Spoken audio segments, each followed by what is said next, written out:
talked over the last couple of years, the one thing that's a little different for Lowell is they just don't have that giant line like they used to have that could really push open the holes. So a little different that way. Kolodzinski can throw the ball, and they do have some good wide receivers. That Max Arredondo is actually a really good scat kind of wide receiver. So they have options there if they put the ball in the air. But again, we know Lowell likes to control the clock. Lowell is going to, again, we talk about it every week. It's important to get off to a good start, but Lowell is definitely a team that plays better when they're ahead than when they're behind. So important for Lowell to get off to a good start, kind of wind the clock down, and see what they can do, keeping Andrean under control. You know, this Andrean defense is good, and, you know, Jimmy Finley, Jimmy Football here, is putting on a show now every week. Most of our listeners know that he had the ESPN play of the night last Friday. That's awesome. One of the greatest catches you'll ever see in a high school game.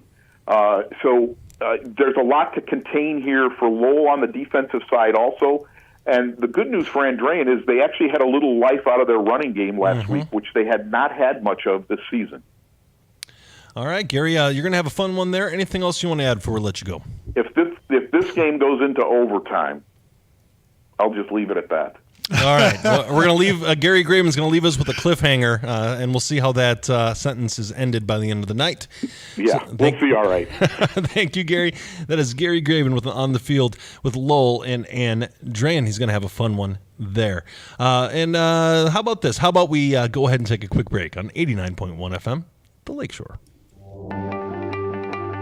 This is Game Night, live on Lakeshore Public Media, 89.1 FM. Streaming online at lakeshorepublicmedia.org, Facebook, and YouTube. Thinking of going to college? What do you plan to major in? At Ivy Tech Community College, they major in successful careers for you and all of their students. With locations in Michigan City, LaPorte, and Valparaiso, new classes start every few weeks. To get started, visit ivytech.edu. Again, it's ivytech.edu. Ivy Tech students are Indiana's future. Calling all 59ers, Slicers, and Wildcats. Do you have your high school debit card yet? Show your school pride everywhere you go, whether it's Friday night lights or your Monday morning commute. Get yours today at your local Purdue Federal Credit Union branch or learn more at purduefed.com. Liskey and Nondorf Family Dentistry, located in Valparaiso, provides general, restorative, and cosmetic services for Northwest Indiana families. All that is good begins with a smile. Learn more at liskeyandnondorf.com. Next time on It's Been a Minute, we reach the final stop in our SmackDown debate series, my stomping grounds of Detroit, Michigan. We're debating the most influential things to come out of the Motor City. Will it be Motown, techno, or maybe even the host of this show? We came in swinging, but I think the gloves are going to come off. Hit me with your best shot. That's next time on It's Been a Minute from NPR. Tune in Saturday evening at 6 and Sunday evening at 5 here on Lakeshore Public Media. As you travel across Northwest Indiana and into Chicago, take Lakeshore Public Media 89.1 FM along for the ride. With our newly expanded signal, we're with you from the southern corner of Michigan and into Chicago, and of course across Northwest Indiana. From the dunes at Lake Michigan to the windmills of Wolcott, Lakeshore Public Media 89.1 FM is along for the ride, wherever you call home. My sister and I were having one of those silent conversations that you can only have with someone that's like firmly inside your squad, you know what I mean? Where you're just like, what is he doing and why won't he stop? Join us for stories of wordless communication, blind dates, cultural exchange, and meeting blood relatives for the very first time. That's next time on the Moth Radio Hour from PRX. Tune in Saturday morning at 11 and Sunday afternoon at 1 here on Lakeshore Public Media.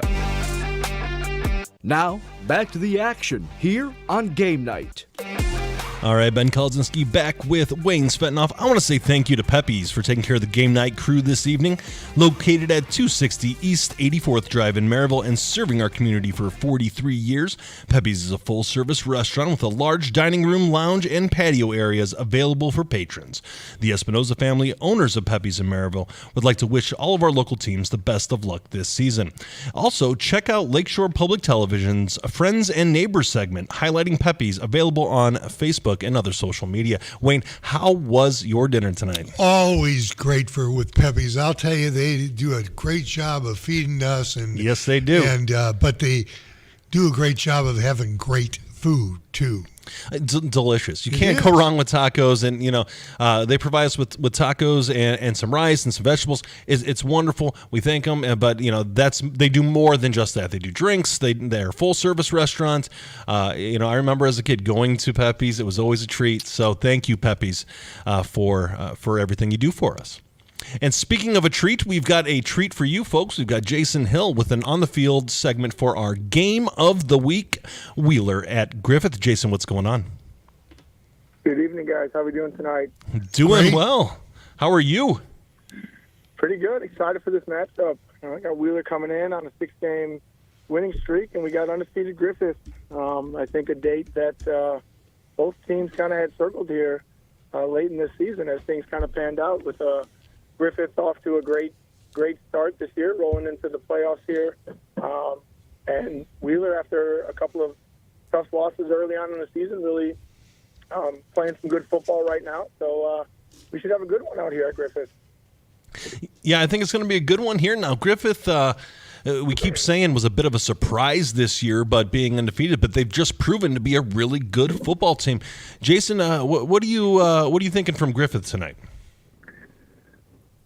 We're going to look to run the ball here, kind of take control of this game. Wheeler does like to pass, even though they have shown that they can run the ball. I did Wheeler's game a few weeks ago at Calumet, and they needed to run the ball and did run the ball very well. But for Griffith, back to them, I really think kind of controlling a little bit of this game early on, controlling the emotions, getting everybody set in what they do best. To come out and either get a defensive stop or score on an opening drive here at home would really kind of set the tone for the Panthers. Jason, as I look at the stats, Caleb Klimzak for Wheeler leads the area with over 1,700 yards and 14 touchdowns, and that's amazing. And it's amazing that Bryce Compton for Wheeler, his leading receiver, leads the area with 844 yards. You may see the ball in the air quite a bit. For sure, and I'm definitely excited to see it. Like I said, I had Wheeler a few weeks ago, and very low energy game. The entire stadium, they got off to a really slow start, so I was kind of, I would say, unhappy to see the run game. Because it was impressive from the Bearcats, but really didn't get a huge glimpse of that passing attack that they have. So really looking forward to seeing if they can utilize that tonight and even be able to get a couple of drives together, score early on in this game. Them being on the road, it'd be a tough environment here. Conference championship on the line. Both teams playing really good football late in the end of the year here. As I was looking through, talking to Gary Graven earlier today, we were kind of chatting about the game of the week, and one thing that kind of stood out was just looking through some of the similar opponents that the teams have faced. There's pretty even matchups between Whiting and the one Calumet. The one that stuck out, though, was River Forest. Both games were in New Chicago, so at River. Wheeler was able to go in there early on in the season and kind of handle business. Griffith escaped with a 3-point win in a very good game. We know that River's been up a little bit, playing some good football. So really excited to see this game kick off and see these two, dare I say them, kind of sleeper powerhouses at some of these smaller schools face off here. Griffith, we had a little quiz here at the beginning of the show and who scored the most per game points, and everybody was looking at it, Crown Point, and I thought that too, but it was actually Griffith leads with scoring 46 points a game with their offense, and yet when you look at the matchup, you've got, and I've talked about the quarterback and the wide receiver for Wheeler. but Jaden Ortiz is outstanding as a running back. So they really have balance. For sure. Impressive how Ortiz can kind of just take over. Good football player, just everything you could ask for in him, and in a back there. You know, looking at that schedule for Griffith, it did jump out at me. They had quite a few games in the 50s, in the high 30s, in the mid to low 40s. So I guess surprising, but not surprising, because, you know, Griffith, it was kind of interesting. They were an interesting story at the beginning of the year. You know, how were they going to kind of pan out this year under Coach Mason? I believe second season. You know, what were some of those early big wins that they had? What did they mean? And Griffith came out and showed that they're one of the top football teams in the region this year. So, Jason, this is going to be a really interesting matchup here. Where do you see this game going? I feel like this is going to be a good one tonight. I feel like, you know, it definitely has potential to have some points put up. But I think this one might be a little bit closer than you might think. You know, you can see Wheeler put up some points, seen Griffith put up some points, but you haven't seen either team give up too much as of late. So we'll see which one of these defenses can come up with maybe a stop or two. But if I had to pick, I like Griffith at home. I like what Wheeler's been doing. Mm-hmm. Coach Testa has them boys rolling. But I don't know, they kind of have storybooks. Perfect season for the Panthers. Coach Mason. I mean, it's too good to be true, right? Yeah, it seems like it, and they're well on their way. But, you know, Wheeler stands in their way, at least this Friday night. All right, Jason, is there anything else you want to add before we let you go? Oh, beautiful night for some football. I'm excited to check in on the scores all night long. You guys do a great job, and, have a great night of some football. All right, thank you, Jason. We appreciate that. It's Jason Hill with an update and on the field segment from our Wheeler and Griffith, our game of the week. All right, Wayne, so let me tell you something. It is 6:42 p.m. Central Standard Time, but do you know what time it is? It's not my bedtime yet. Not quite. It's time for... Wayne's World, party time, excellent.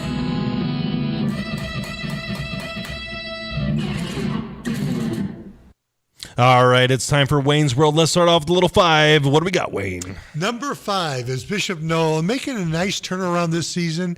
You know, they are need to be proud of that program. Mm-hmm. They struggled the last couple of years. They're playing well at number 5 and a little 5. And then West Side, you know, a team that, you know, we don't get much coverage of, but they play very good football. They do. They do a good job over there. They're number 4, River Forest, the silver team. Right, he's looking for a gold medal, not a silver one, but that's Aiden Silver. He is outstanding two-way player, and River is 4-4. West Central, we get very little information about them, but every time you look up, they're winning games. Yes, they are. And they are number 2, and then Boone Grove, number 1. The crowd goes wild. Right, we've got Tom Maloney showing his Boone Grove Wolf pride. Let's go, Boone Grove. All right. So to recap the little 5, we've got number 5, Bishop Knoll at 3-5. We've got number 4, West Side at 5-3. We've got number 3, River Forest at 4-4. Number 2, West Central at 5-3. And of course, at number 1, Tom Maloney's Boone Grove Wolves at 5-3. That's a pretty stout little 5 there, Wayne. So let's move on from the little 5s to the top 10. All right, we've got number 10, Knox. This week they end their season against Bowman, and Knox is 5-3, doing a great job there. Hobart, 4-4. You'd kind of be surprised at that, but they've played, you know, very good competition. Oh, it's a tough competition for sure. Wheeler is number 8. They are 6-2, and some people, like a Gary Ray, might have a doubt with that they should be higher. But Wheeler is excellent right now. Chesterton is 5-3. I was surprised that they're 5-3 without their starting quarterback. Right. And the young man, I think it's Giovia, has stepped in and really kept Chesterton afloat. Absolutely. Number 6 is Valparaiso at 5-3, and they've lost a couple really good teams. Number 5, out of the second place spot, has dropped. Again, the surprising thing about Hanover Central, and they are number 5 at 6-2, is that not only did they lose to a good team, Andrean, but they didn't score. Right. And they were known for putting up numbers. Something tells me they're going to score this week. Oh, yeah. They probably put an emphasis on how that offense performs this week. Right. I assure you of that. Number 4, and you've got the Griffith Panthers at 8-0. Really on a roll. This was a tough decision by me. North Judson was 3, right. Griffith was 4. Both are undefeated, but Judson is number 1 in 1A in the state. So I guess that's, gives it a little head start there. A little bit of a boost, right? Yeah. And number 2 is Maryville, the Maryville Pirates, 7-1. They are playing well, and they are ready for the tournament, I'll tell you.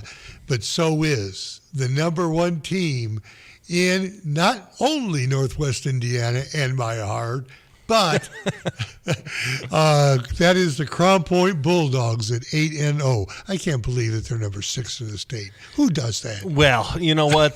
There's a good thing they play this thing called a tournament to figure it out, because something tells me they're going to be traveling downstate here.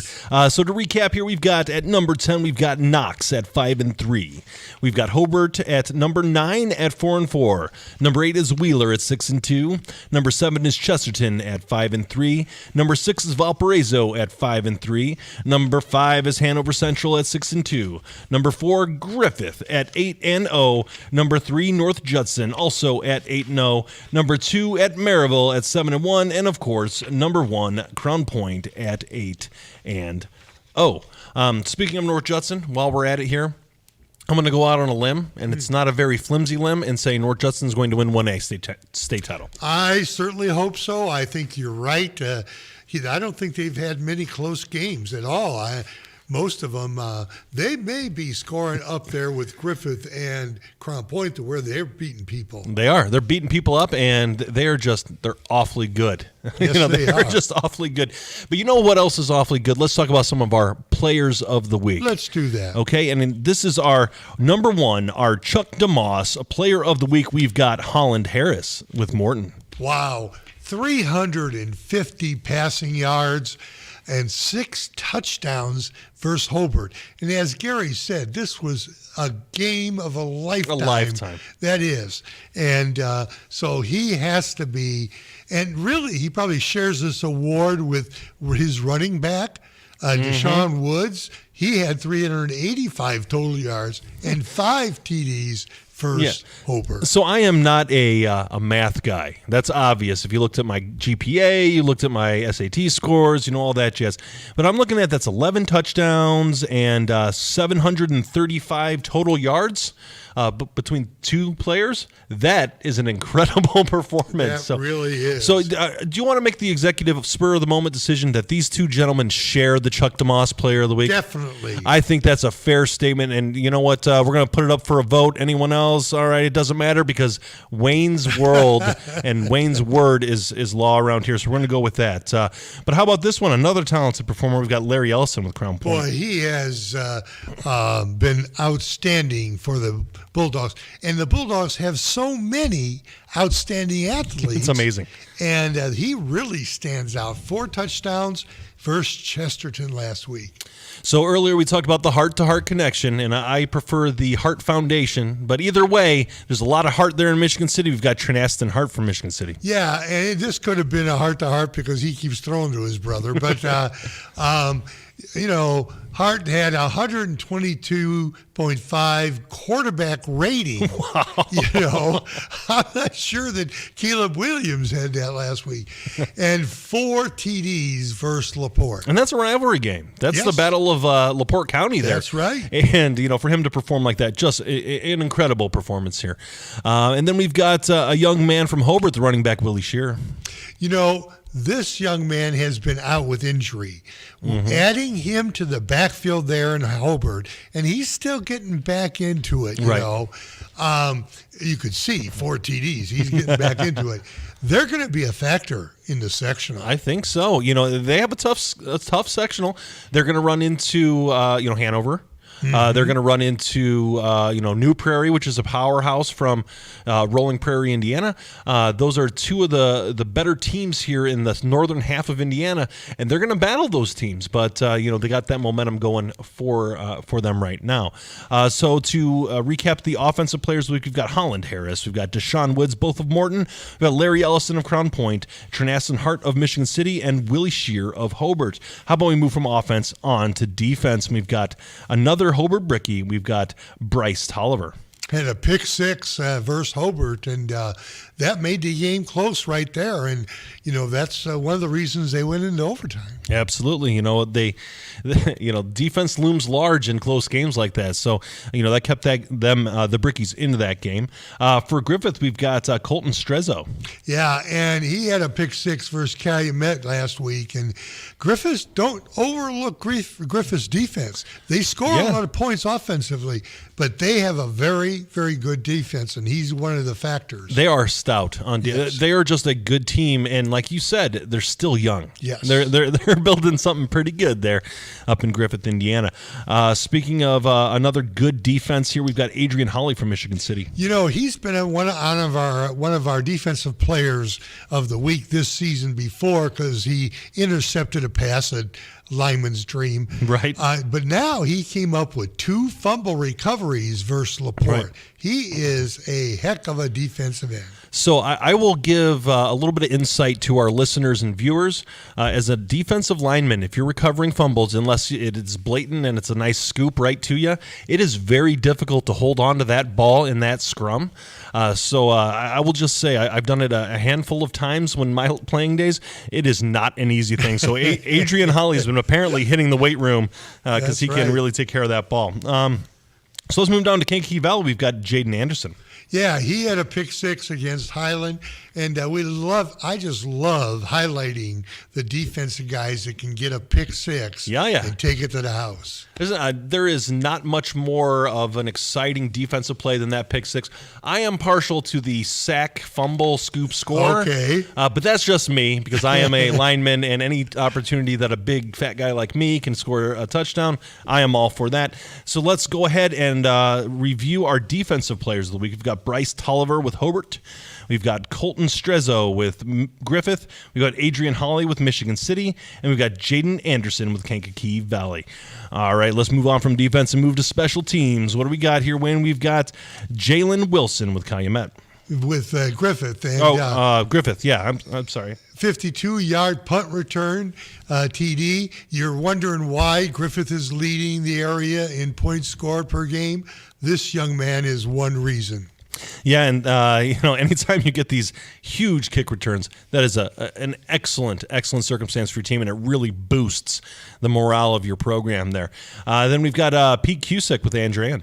Right, and PJ had a 33-yard field goal versus Hanover. Now, I really believe that if you got a kicker, you can be successful, especially in the sectionals. I think a kicker is one of the more valuable things you have here because at the high school level, it is so uncertain as to whether or not your kicker is going to be accurate. Right. I was blessed enough to play with Carl Joya, who ended up being a high school or a college kicker for Notre Dame, and had a great career for them. And we knew if we had the ball at the 30-yard line, he was going to make that field goal. Yeah. So we didn't have to march real far. I remember that. And he was a heck of a kicker. So we really loved working with them or playing with him, and it was a fantastic tool and weapon to have. So for the special teams players, we've got Jalen Wilson with Griffith, and we've got Pete Cusick with Andrean. All right, how about some unknown players of the week, Wayne? Well, this unknown is not unknown to us, maybe. Right, we know this one. Max Arredondo is from Lowell. He had one TD last week, a reception, and one interception. He plays both ways. You really like those young men that can go both ways. And he's a factor tonight for Lowell. Oh, absolutely. And you know, that name Arredondo. You know, we have our friend Joe Arredondo. I don't believe they're related, but we'll have to shoot Joe a line and see what he has to say. You know, cousins. Yeah, that could be. Maybe something like that. We'll have to see. So, Joe, if you're listening, shoot me a text or a tweet or something and give us, the family tree on the Arredondo line and see what we got going on there. But we've also got Kellen Kosick from Valparaiso. Yeah, he had 4 TDs, 106 yards versus Portage. He's their quarterback, Valpo's quarterback, and he's really not known very well. You've got Tommy Berto over there who really takes a lot of the brunt of the offense, but this young man has stepped up, and it's in an important time. Yeah. You know, this is the time of year where you need to emerge into the player that you are because, it's do or die starting next week. Now, Valparaiso's got that bye week next week, but, next game, it's win or go home. So our unknown players of the week, you've got Max Arredondo, you've got Kellen Kosick, and then you got Freddie Brown, all of which are our unknown players of the week. So I want to say one final congratulations to our Chuck DeMoss players, plural, of the week, both from Hammond Morton. We've got Holland Harris, 6 touchdowns versus Hobart. Deshaun Woods, 5 touchdowns versus Hobart, and 735 yards combined in one game. That is incredible. All right, we're reaching the top of the hour. We're not quite ready for a break yet. We're going to go a couple more games. We're just going to real quickly go over some of these and see what our thoughts here. We've got Hanover Central at Hammond Central. You know, this is a big game for Hanover Central because it had to be a shock to lose at Andrew. Well, not a shock to lose, but not to how be they able. Did it. Yeah, how they did it, and they need to make a big bounce back right here because Hammond Central is capable of putting points up. Hanover Central's defense is going to have to play as well as they did last week. I suspect that Hanover Central's going to be motivated. Oh, yeah. They haven't lost very frequently in the regular season. Kevin Driscoll is not on for us tonight covering, but he would be able to tell us it's been some 3-4 years since they've lost a regular season game or a regular season conference game. It's been a really incredible stretch, but these players haven't experienced that. They're good players. They're a good program, but it's going to be interesting to see how they respond. It is a very good coaching staff. Coach Parker does a great job. Yes, he does. An excellent job.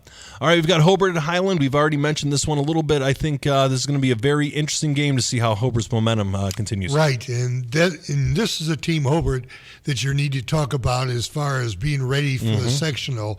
Highland, this would be a tremendous game at home if they could get it close to the fourth quarter with a chance of winning. Right. So we've only got a couple minutes before the break, so let's go through these pretty quick here. We got Kankakee Valley at Munster. KV, looking to kind of take advantage of a mismatch here. Yeah, and Munster has scored. They had a pretty good game last week, but KV really came into Highland and played well. Right. We've already gone over Lowell at Andrean. You got East Chicago Morton. Morton riding high right now. Oh, they really are. They're a team that cannot let down, and I don't think they will because this is a big rivalry, Morton and East Chicago. All right, we haven't really mentioned this one, but they are a ranked team here. We've got Boone Grove at Bishop Knoll. Hey, Boone Grove with Matt Rowland are rolling. Yeah. They are rolling. And rolling with Roland. Yeah. I love it. And, Bishop Knoll, though, has had a nice season, and they would love to end upsetting Boone Grove. All right, real quick, and some of the other games that we're going to be getting score updates on. We've got Westside and Calumet. We've got Laville at Whiting. We've got River Forest at Lake Station. We've got Culver at South Central. We've got North Judson at Pioneer. And we've got Winnemac at Caston. We've got West Central and North White. So if you folks hang with us here past the hour here, we're going to do a scoreboard update. But after that, Wayne and I will discuss some of these games and what we think are going on. And we're getting close to kickoff. So we're going to go ahead and take a quick break on 89.1 FM, the Lakeshore. This is Game Night, live on Lakeshore Public Media, 89.1 FM, streaming online at lakeshorepublicmedia.org, Facebook, and YouTube. Liskey and Nondorf Family Dentistry, located in Valparaiso, provides general, restorative, and cosmetic services for Northwest Indiana families. All that is good begins with a smile. Learn more at liskeyandnondorf.com. Thinking of going to college? What do you plan to major in? At Ivy Tech Community College, they major in successful careers for you and all of their students. With locations in Michigan City, LaPorte, and Valparaiso, new classes start every few weeks. To get started, visit ivytech.edu. Again, it's ivytech.edu. Ivy Tech students are Indiana's future. Calling all 59ers, Slicers, and Wildcats. Do you have your high school debit card yet? Show your school pride everywhere you go, whether it's Friday night lights or your Monday morning commute. Get yours today at your local Purdue Federal Credit Union branch or learn more at purduefed.com. Hi, I'm Terry. And I'm Joe. We host the People's Pharmacy heard live Saturday mornings at 6 here on Lakeshore Public Radio 89.1 FM. We talk with you about everything from home remedies to breakthrough drugs. Hear from leading experts about drugs, herbs, home remedies, and other health topics. Join us on the People's Pharmacy Saturday mornings at 6 here on Lakeshore Public Radio 89.1 FM. On the next Radio Lab. I'm like, what's going on? Is that our house? A fire. I don't think this could have been an accidental fire. Once they tell me it's a crime, I'm moving. A murder trial. 3 firefighters died. I was just totally devastated. And a bizarre, outrageous, absurd plea deal. Pleading guilty while maintaining your innocence. How is this allowed? Like, what? Is this a thing? The Alford plea. That's on the next Radio Lab. Tune in Saturday at noon and Sunday afternoon at 2 here on Lakeshore Public Media. You're listening to Lakeshore Public Media 89.1 FM, WLPR FM Lowell, your home for local news, traffic, weather, sports, and more. Streaming online at lakeshorepublicmedia.org. And now, the scoreboard update. All right, we've got Tom Maloney here with a scoreboard update. Tom, what do you got? Well, Ben, the game of the week, Wheeler and Griffith. The Wheeler Bearcats are actually going for their first conference title since 2016 and first outright since 2014. So a decade for at least full share and 8 years since at least a share of a title for Wheeler this season. So I guess rightfully they're in the top 10 as opposed to Boone Grove based on the head-to-head matchup, Wayne. Meanwhile, the Bulldogs traveling to Michigan City, and if you caught the game night preview this morning with myself and Gary discussing that one, it'll be interesting to see if the Michigan City Wolves defense is something that can finally slow down this Crown Point offense. Michigan City's defense has given up less than 10 points per game this season. Unfortunately, though, their offense is only scoring about 12 points a game. Meanwhile, Crown Point's averaging 44.5 points. Is that right, Wayne? Yep, 44. 44.5 points this season. And their defense is only giving up about 10 points per game. So I don't think Crown Point's going to get held to 10 points. We'll see if the City Wolves can go ahead and at least stop them from maybe getting a running clock on the first half. Meanwhile, LaPorte travels to Portage in that one. Maryville travels to Chesterton to put a dagger into the hearts of the Trojans and sink their teeth into a really good chance for 5A supremacy in the Duneland there. The Valpo Vikings travel to Lake Central to take on the Indians. The Hanover Central Wildcats, this is going to confuse me all night, are taking on the Hammond Central Wolves. The HCWs at the HCWs. Yeah, so I apologize in advance to fans of both sides there when I inadvertently get something wrong. Hobart travels to Highland. Kankakee Valley is at Munster tonight. The Lowell Red Devils are at Andrean. And, I really want to see a nice, good, tough, even game between Lowell and Andrean. If it goes to overtime, those things happen. I'm hoping it goes into overtime. Oh, me too. Yeah, absolutely. Yeah. East Chicago travels to Morton to take on the Governors. My Boone Grove Wolves are at Bishop Knoll tonight. The West Side Cougars take on the Calumet Warriors.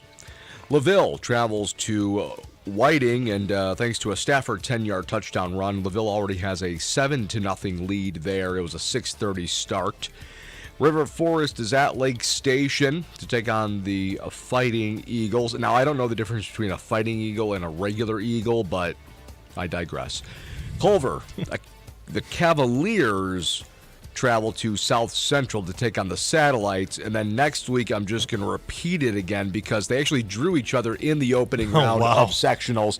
Always love when that happens. Right. There's always a team somewhere in the state who draws out who they're wrapping up the season against. It'll be interesting to see that theory of do you not show them everything, knowing that playing next week is playing for keeps. But at the same time, you do want to end the regular season with a victory. So, an interesting, coaching dynamic there for Culver at South Central tonight. North Judson is up 8-6 over the Pioneer Panthers. They had they scored on their first drive, went for 2. It was good. And then Pioneer answered with a touchdown drive of their own, but missed on the 2-point conversion attempt. Tommy, this is one that we want to look at and keep an eye on because Pioneer may be able to give North Judson a pretty good game. Pioneer's a good program. It's going to be North Judson's toughest foe of the season thus far. And again, I think if you're a coach, that's what you want. You want to end the season with a pretty tough and challenging opponent to get you ready for the postseason.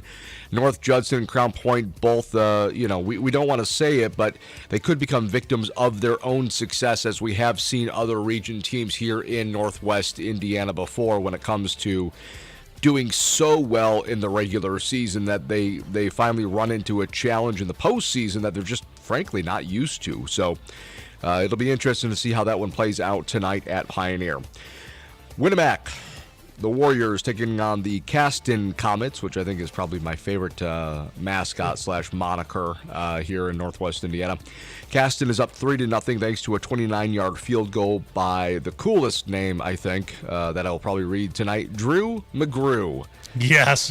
And West Central travels to North White, the Trojans taking on the Vikings there, and we'll ignore history because the Trojans and Vikings never really fought each other. And then Rensselaer Central's at Logansport. Logansport already has a 20-0 lead. Bryson Herr has 2 touchdown passes on the evening thus far, connecting with his tight end Deegan Kitchell for a 16-yarder, and then his second pass of the night for 9 yards going to Jackson Walker for 9 yards there. The extra point on that one, though, was no good, which gives us the 20-0 lead there for Logansport. All right, Tom. So, hey, Tom, while we got you here, before we send you back to the sports desk, what games are you looking forward to today? Tonight, I think it's probably less the games. Obviously, whether or not Wheeler can actually outright win a share, if Griffith can remain undefeated for the entire regular season, which I believe the last time they did that, it's been over a decade since Griffith went undefeated in the regular season. So that's a big one there in terms of what's happening. But I think ultimately is watching these scores in the first half and then seeing what happens in the second half. If the scoring slows down, knowing that coaches are probably taking starters out in the second half. And for some of these kids, it might be their first break all season to not play the full game. Whereas for Crown Point, we know that none of their starters are playing in the second half. Right. And so the statistics for Ellison, for Erlach, for all of these kids, seem like they're really low, but they're only playing halves of football. Will coach keep them in for the third quarter to maybe keep the legs moving, knowing that they also then have a week off next week? Right. For Maryville, for Crown Point, what kind of an impact is that going to have? Do you want to rest those kids for an extra half of football, then having a week off? And we always wonder and or worry about, is somebody going to go into the playoffs being too rusty? I don't think that's the case for Crown Point. Heck, I don't really think that's the case for a lot of these 16 to 18-year-old kids. Right. They have all the energy in the world, Tom. They really do. It's a different question now if you're talking at the collegiate or the pro level, where they've got an extra 4 to 8 years or more of beating up on their bodies, so to speak. So, yeah, it's going to be interesting in terms of, if you're a coach, do you start pulling out starters if you've got big leads and or the game doesn't really matter for a share of a conference or a outright conference title or trophy? I think it's really hard to go ahead and look at that. To use a basketball analogy, Wayne, a couple of years ago, Derrick Rose, the Chicago Bulls are up on the Philadelphia 76ers, and then head coach Tom Thibodeau kept Derrick Rose in. A minute and a half to go in the game. We all know what happens. And Derrick Rose is never the same. The Bulls lose the series, and the Bulls are ultimately never the same either. You don't want to be the coach that but you don't want to be the coach that makes that type of mistake, keeping somebody in too long when they don't need to be. But at the same time, that balance of, I got to make sure that they're ready to go next week. I've got to make sure they're ready to go 2 weeks from now. How does that play out? I'm sure those decisions are made well before tonight. Well, yeah. They do. And I can empathize with this situation because there was a year that we were in basketball just before the sectional, our star point guard, Danny Penn, got hurt, and it was a situation where I wanted to see one more play that he could do, run one different offense, and then he gets hurt in practice, and eventually we don't win the sectional. Right. So the coaches are thinking about that. We need to make sure we get out of this game injury-free. That's the biggest thing. Yeah, I think that's the thing that I'm going to be looking for tonight. But again, at this point, you're not going to see a lot of those types of injuries that you see in the first couple of weeks of the season, where it tends to be, muscles or tendons, because at this point their bodies are used to playing. Unfortunately, if it's an injury at this point in the season, it's probably a pretty severe injury in terms of, a broken bone, some sort of an ankle injury, a knee injury. It's not a pulled hamstring or, a calf muscle kind of an injury that you typically see in those first few weeks. Yeah, those catastrophic injuries is what you're trying to avoid. Yep. When I was a sophomore in high school, we were playing against Penn at Penn in the regional championship game. I rolled my ankle severely in that game, and it was one of those deals where I had to get into the locker room, shower, and then go to the hospital type deals. Luckily, it was just a sprain, and we did win that game, but I wasn't good until the state championship game. I couldn't even hardly walk until like the week of the state championship game. That's what you want to avoid. Yeah. So we had to have one of our players play both ways, and then you go into my junior year. I broke my wrist in the sectional championship game. And now you have a player that's playing multiple positions and getting worn out. So you're trying to avoid those catastrophic injuries. And, my friends make fun of me that I have a Frankenstein arm. If you've ever looked on television, I've got scars all over my arm from being surgically repaired, leaving pieces of my body across Northwest Indiana.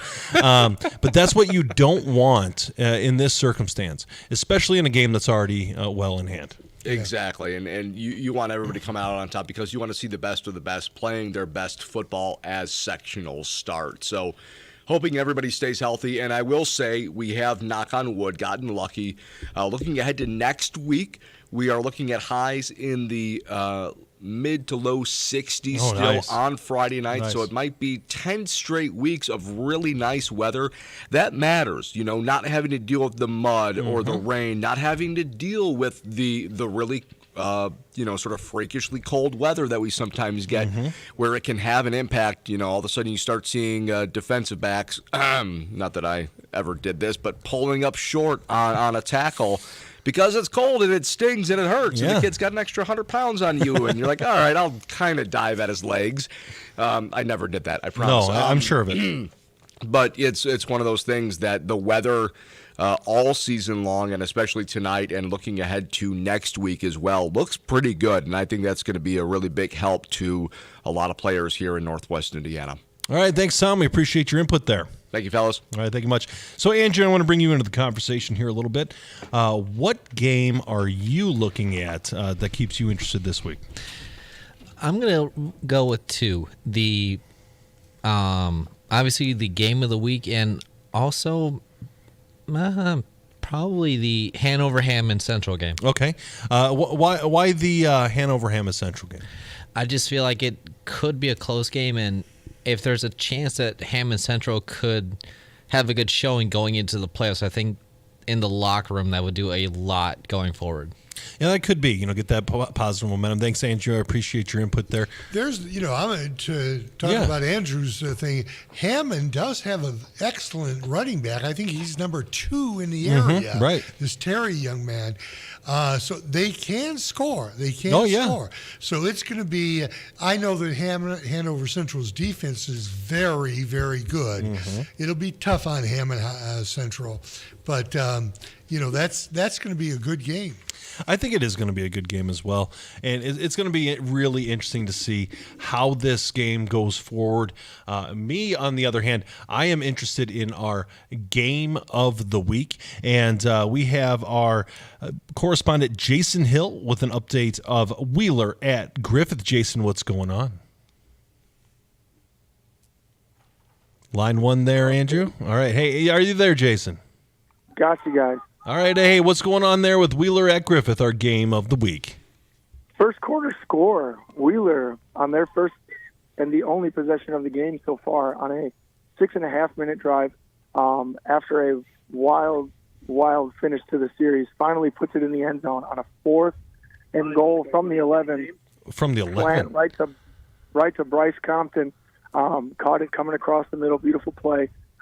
Wheeler up in this one, 7-0. Crazy first drive. Wheeler came out run heavy. Jaden Ortiz, couple of handoffs. They did have a big catch by Tyne Venical to move the ball. It was a 20-yard catch and run, but there was a penalty on the play. Which advanced the ball up for Griffith. Then they had another unfortunate penalty for a face mask that moved the ball right at the 10-yard line.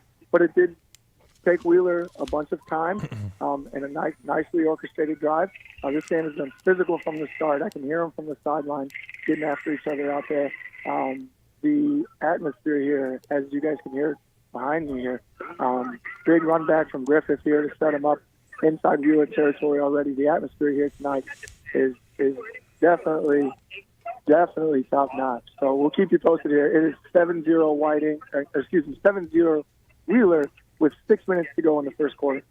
That's why we just saw the replay of that touchdown, and that is why Compton is leading the area in pass receiving. He did a beautiful post. Great route, Coach. So, Jason, would you say that this is exactly what Wheeler needed to get off on the right foot against Griffith? Oh, yeah. I mean, if you can't get excited coming out here right now, you just shouldn't be playing football. This is everything that I think their offense kind of needs to get going. They need that little chip. They need that energy. It's definitely here from the start. So we'll see if this defense can hold up for Wheeler here, though, as Griffith starts on their first possession of this game. So this is the first time that Griffith has possessed the ball. Yeah, this is Griffith's first possession, right, Jason? Yeah, still first possession. That was a long first drive by Wheeler. It took about 6.5 minutes off the clock. So we're here with about 5:40 left. It's 3rd and 7 for Griffith. As like I said, they had a big return. So they are at the Wheeler 45 currently. But it's 3rd and 7. And we'll see what they can come up with. They can pick up a first down, extend this drive. All right, Jason, thank you much. One more time, what is that scoring time update, please? It is 7-0 Wheeler over Griffith with 5:30 to go in the first quarter. All right, thank you much. That is Jason Hill with an update from our game of the week, Wheeler at Griffith. We're going to go from Griffith on to Maryville, Indiana, with an update from Gary Graben with Lowell at Andrean. Gary, what's going on? Lowell received the opening kickoff, was unable to get a first down. They punted. Andrean had a good return, started a drive at midfield, and methodically, with virtually all runs, one pass mixed in, but Andrean is really making an effort to pound the ball in the running game here, eventually down to the 1 yard line where Elish took it in for the quarterback sneak, really from about the half-yard line. Punched it in. The extra point by P.J. Cusack was good. It is 7-0 Andrean with under 4 minutes to play here in the first quarter. Gary, were there multiple backs carrying the ball on Andrean's drive, or was there one dominant runner? It was Ethan Reyna, who's been the guy they've been focusing on. They've been trying to get this run game going now all season. He had a pretty good week last week at Hanover. It was mostly Reyna. There was a good quarterback scramble. One of the things Elish is really becoming good at is if it's not there when he drops back, he'll take off. And these defensive backs are so focused on Jimmy Finley that a lot of times he has some room. But I will tell you, Lowell has just broken a huge play. It looks like it's going to be a touchdown. Oh, wow. A long run up the middle. I'm looking for a number here. Colton Scott, the senior running back, easily about a 60-yard touchdown run here for Lowell. Incredible what they needed here to answer, because Andrean really just had a time-consuming drive, but now Lowell has answered with a big play up the middle. Colton Scott for the touchdown. Yeah, we're getting the replay here real quick. Joe's done a great job of pulling it up for us. And, a little bit of a cutback, and he's off to the races. Look at that. He is gone, yep, and nobody was going to catch him. Yeah, he had big strides, and he took it all the way to the house. You've got some action here already, Gary. It seems like it's going to be a bit of a barn burner.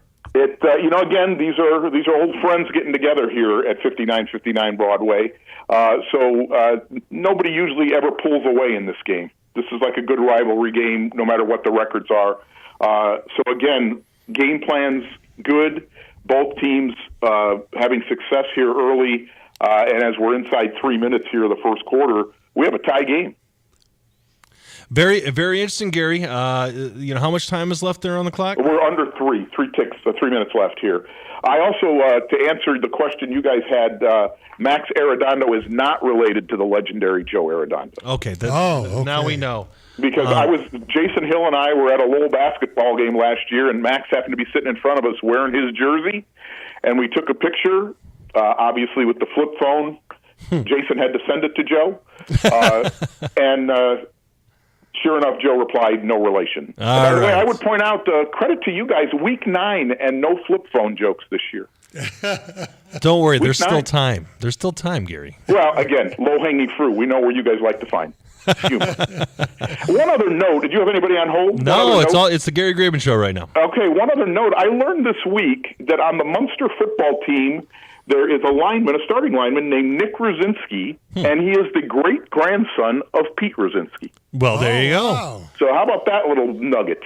Yeah. That the young Mr. Rosinski is the starting lineman there for Munster? Oh, my gosh, here we go the other way. A kick return. Oh, my goodness. Touchdown. 90-some yards here. I had my back turned. Very cool, Gary. Oh, my word. You were just seeing everything. Do you know who it was? I do not. There's a flag down. Oh, no. Take it all back. Oh, gosh. There's a flag back down on the 34-yard line in Andrean territory. Those dastardly flags are no fun, Gary. Let me put myself back in the bottle here. So that is just a exercise in getting your steps in for the day. Hey, fair enough. You got to get your cardio in, but then you have to walk to the other side of the field, so I'm sorry to hear that, Gary. Well, I didn't move. All right, fair enough. The players getting their steps in. All right, Gary, one more time. What is that score and time update? We are tied at 7, nearing the end here of the first quarter. All right, thank you much. That was Gary Graben with an update from Lowell and Andrean. Well, Gary's game's off to a hot start, and we know he's going to be there all night. So we're going to go ahead and take a quick break before we have to be up all night with him on 89.1 FM, the Lakeshore. This is Game Night, live on Lakeshore Public Media, 89.1 FM. Streaming online at lakeshorepublicmedia.org, Facebook, and YouTube. Calling all 59ers, Slicers, and Wildcats. Do you have your high school debit card yet? Show your school pride everywhere you go, whether it's Friday night lights or your Monday morning commute. Get yours today at your local Purdue Federal Credit Union branch or learn more at purdufed.com. Liskey and Nondorf Family Dentistry, located in Valparaiso, provides general, restorative, and cosmetic services for Northwest Indiana families. All that is good begins with a smile. Learn more at liskeyandnondorf.com. Thinking of going to college? What do you plan to major in? At Ivy Tech Community College, they major in successful careers for you and all of their students. With locations in Michigan City, LaPorte, and Valparaiso, new classes start every few weeks. To get started, visit ivytech.edu. Again, it's ivytech.edu. Ivy Tech students are Indiana's future. There's a viral video of Donald Trump meeting a group of black students at a Chick-fil-A in Atlanta. So I don't care what the media tells you, Mr. Trump. We support you. Come here, let me give you a hug. It turns one woman into a rising star on the right. Hey, Michaela, just come up for a second. Come here. A deep dive into Black MAGA on the next Reveal. Tune in Saturday afternoon at 3 here on Lakeshore Public Media, 89.1 FM. A short time ago, 2,000 of the very best people gathered at LA's haunted Orpheum Theater with one singular purpose: to summon the shadow. Snap Judgment proudly presents Spook Live The Conjuring. You waited long enough, snappers. Do not miss it. Tune in Saturday morning at 10 and Sunday at noon here on Lakeshore Public Media, 89.1 FM. On the TED Radio Hour, comedian Reggie Watts is a musical improv master. Now, because this is looping, it gives me time to think about what I want to do next. But it's not just on stage. He applies improv to every decision he makes. So we're constantly in a gigantic choose your own adventure. Ideas about how we approach life. That's next time on the TED Radio Hour. Tune in Saturday morning at 9 and Sunday morning at 11 here on Lakeshore Public Media. Now, back to the action here on Game Night. Ben Kolodzinski back with Wayne Svetanoff. I want to say thank you to Pepe's for taking care of the Game Night crew this evening. Located at 260 East 84th Drive in Maryville and serving our community for 43 years, Pepe's is a full-service restaurant with a large dining room, lounge, and patio areas available for patrons. The Espinoza family, the owners of Pepe's in Maryville, would like to wish all of our local teams the best of luck this season. Also, check out the Lakeshore Public Television's Friends and Neighbors segment, which highlights Pepe's, and that is available online. Wayne, how was your dinner today? Fantastic, and every time people want a Mexican dinner, Pepe's is the place to be. I love it. I've been eating Pepe's my whole life. And I ate it again this afternoon or this evening. I could eat it tomorrow if given the opportunity to. So thank you, Pepe's. We love your food. We love that you support local, and we love that you support local sports as well. So speaking of supporting local sports, we've got Jason Hill with an update from our game of the week, Wheeler at Griffith. Jason, what's going on? Still in the first quarter. Got a minute 47 left. It is 14-0 over Griffith. Wow. The defense, as we were talking last, guys, it was Griffith's first possession of the game. Wheeler was able to come up with a fourth down stop to get the ball back. And then one play, they picked up 52 yards on a Bryce Compton reception and run. And then it was just Caleb Klimzak showing his arm and his leg, able to pick up a first down right inside the 10-yard line. And it was another 7-yard catch for Compton to get into the end zone. So here we are. A minute to go in the first quarter. Wheeler is up 14-0 over Griffith. So, Jason, is Griffith, did they move at all on their drive, or is it more of a Wheeler show here? That first drive for Griffith, they were set up in good field position. They started on the 45 of Wheeler already, and just couldn't pick up a first down.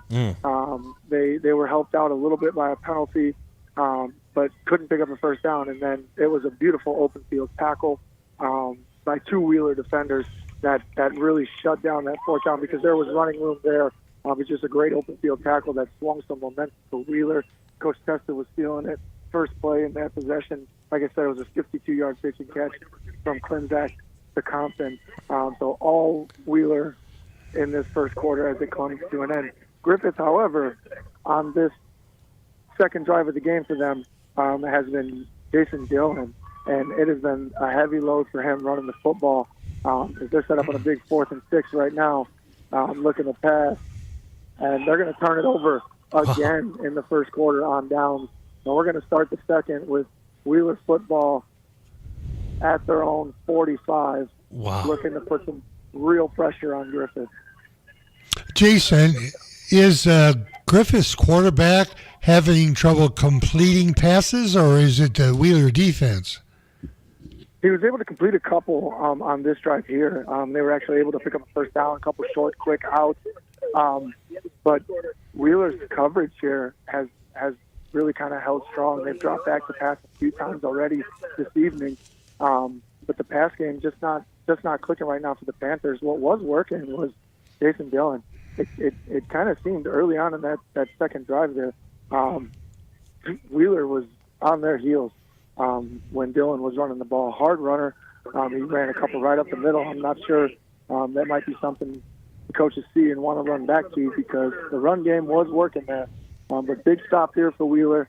It is 14-0. That was the buzzer. We're going to the second quarter. Wheeler 14, Griffith 0. So, Jason, it seems like Wheeler has kept the Griffith defense on their heels. Rush heavy in the first drive, then pass heavy in the second drive. That's got to be really tough if you're a Griffith Panther defender. Oh, for sure. And they've been on the opposite side of the field from me this evening, and I can hear the defenders talking. So it's not for a lack of effort. There's a lot of movement on that Wheeler front. After one comes out of motion, back set, another one's going in motion. So there's a lot to communicate through. I am kind of impressed with the way that this Griffith defense is communicating because they are talking, they are pointing, they are shoving guys over and making sure everybody's in their spot, ready to go. And they need to really lean on themselves here, all that coaching all week, because a stop here would mean a lot in this game. All right. Thank you, Jason. One more time, was that score and time update, please? It is 14-0 Wheeler over Griffith, and we are just starting the second quarter. All right, thank you much. That is Jason Hill with an update from our game of the week, Wheeler and Griffith. All right, here I'm taking a look at my technical groups here, my technical folks. We're going to eventually take a live look into this game. But, Wayne, what does it mean right now for Wheeler to jump out to a big lead? Huge. It is huge. You're on the road at Griffith. Griffith has not lost all season. They're 8-0. And this is really a great way to start. Big momentum for Nick Testa's Wheeler team. Yeah, absolutely. You really need that opportunity to kind of get out ahead. You know, I was thinking in my analysis that this would be an upset. Well, right now they're proving that they have everything to do with this game, and they want to be involved with this, and they want to take care of business. This is a very interesting start to this game. Yeah, it really is, because Wheeler struggled earlier in the season. They lost 2 games, and they were putting everything together, and now all of a sudden they're at a huge game for this. Like we said, Wheeler hasn't won this conference in a long time. This is a huge motivator. If they can get into the locker room with one more touchdown, that's going to be tough for Griffith. It really is. 3 scores down is always tough. Well, speaking of that, I'm going to take a quick break here on 89.1 FM, the Lakeshore. This is Game Night, live on Lakeshore Public Media, 89.1 FM, streaming online at lakeshorepublicmedia.org, Facebook, and YouTube. Thinking of going to college? What do you plan to major in? At Ivy Tech Community College, they major in successful careers for you and all of their students. With locations in Michigan City, LaPorte, and Valparaiso, new classes start every few weeks. To get started, visit ivytech.edu. Again, it's ivytech.edu. Ivy Tech students are Indiana's future. Calling all 59ers, Slicers, and Wildcats. Do you have your high school debit card yet? Show your school pride everywhere you go, whether it's Friday night lights or your Monday morning commute. Get yours today at your local Purdue Federal Credit Union branch or learn more at purduefed.com. Liskey and Nondorf Family Dentistry, located in Valparaiso, provides general, restorative, and cosmetic services for Northwest Indiana families. All that is good begins with a smile. Learn more at liskeyandnondorf.com. Did you dream last night? This is Channel 5, New York. Good night. Or are you among the millions of Americans who are not only sleep deprived, but dream deprived? We are in the midst of a silent epidemic of dream loss. There is a discomfort with the unconscious, with who we are at heart. Learn how to embrace your night self. Next time on To the Best of Our Knowledge. Tune in Saturday afternoon at 2 here on Lakeshore Public Media. A puppet can be as simple as a sock with googly eyes, but the Japanese art of bunraku takes a very serious approach to the craft of puppeteering. These are irreplaceable and beautiful works of art that are used on stage. And it can take decades to learn how to master one of the life-size puppets. We learn more about this traditional art form that's on an American tour on All Things Considered from NPR News. Tune in at 4 o'clock for Weekend All Things Considered here on Lakeshore Public Media. Just 2.5 weeks before Election Day, voting's already begun in about half the states. We'll have the latest as both campaigns crisscross the country. Also news from the Middle East as intense fighting continues to Israel's north and south. And who's on deck for the World Series. Saturday on Weekend Edition from NPR News. Tune in Saturday morning at 7 for Weekend Edition Saturday here on Lakeshore Public Media, 89.1 FM. Now, back to the action here on Game Night. All right, Ben Kolodzinski back here with Tom Maloney filling in for a quick minute here. We do have Gary Graben here with an update from Lowell and Andrean. Gary, what's going on? Well, another methodical drive for Andrean inside the 30, a swing pass from Ellis to Solars. He took it to 26 yards for the touchdown. Extra point is good. It is 14-7 Andrean, under 9 minutes to play here in the first half. So Andrean is 2 for 2 on their first two drives, and this Lowell defense is going to have to make some adjustments here because these receivers on the short passes are able to make moves and get around. And there's going to have to be some better angles taken here by Lowell defensively because Andrean is just kind of wearing them down here as the first half goes on. So putting up a little bit of, very little resistance is the Red Devils. Well, again, they're not getting giant plays. The touchdown play was obviously 26 yards, I believe. But the idea that when they get these passes in the open field and get around the corner, Lowell's not able to get them to the ground. So some adjustments here, maybe better angles, maybe dropping back a little bit more to attack, different things that could happen here. But so far, Andrean has had a good game plan and really hasn't needed too much of Jimmy football yet. Jimmy Finley has really not been much of a part of this game. A couple of touches, but for the most part, Andrean is still trying to establish this run game, and Lowell is just not able to get them behind the sticks. Yeah, they're just showing the replay of that touchdown, and it was a pretty easy pitch and catch. Yes, it was. Just kind of a bar route out to the flat and took straight to the house. A very interesting thing here to see how easily Andrean has been scoring here. It really is. I mean, again, you don't expect to see that. So Lowell, we talk about Lowell doesn't want to play from behind. So this is an important drive here for Lowell to have something established here to get down the field. But again, right now, the Lowell defense needs to make some adjustments. All right. Thank you much, Gary. One more time. What is that scoring time update, please? Again, it's 14-7 Andrean over Lowell with under 8 minutes to play here in the first half. All right, thank you much. That is Gary Graben. Looking forward to hearing more from you. All right, and we're going to go ahead and take a scoreboard update here with Tom Maloney. And now, the scoreboard update. In our game of the week, Wheeler Bearcats lead it 14-0. Klimzak with a second touchdown pass of the evening, a 7-yard slant to Compton.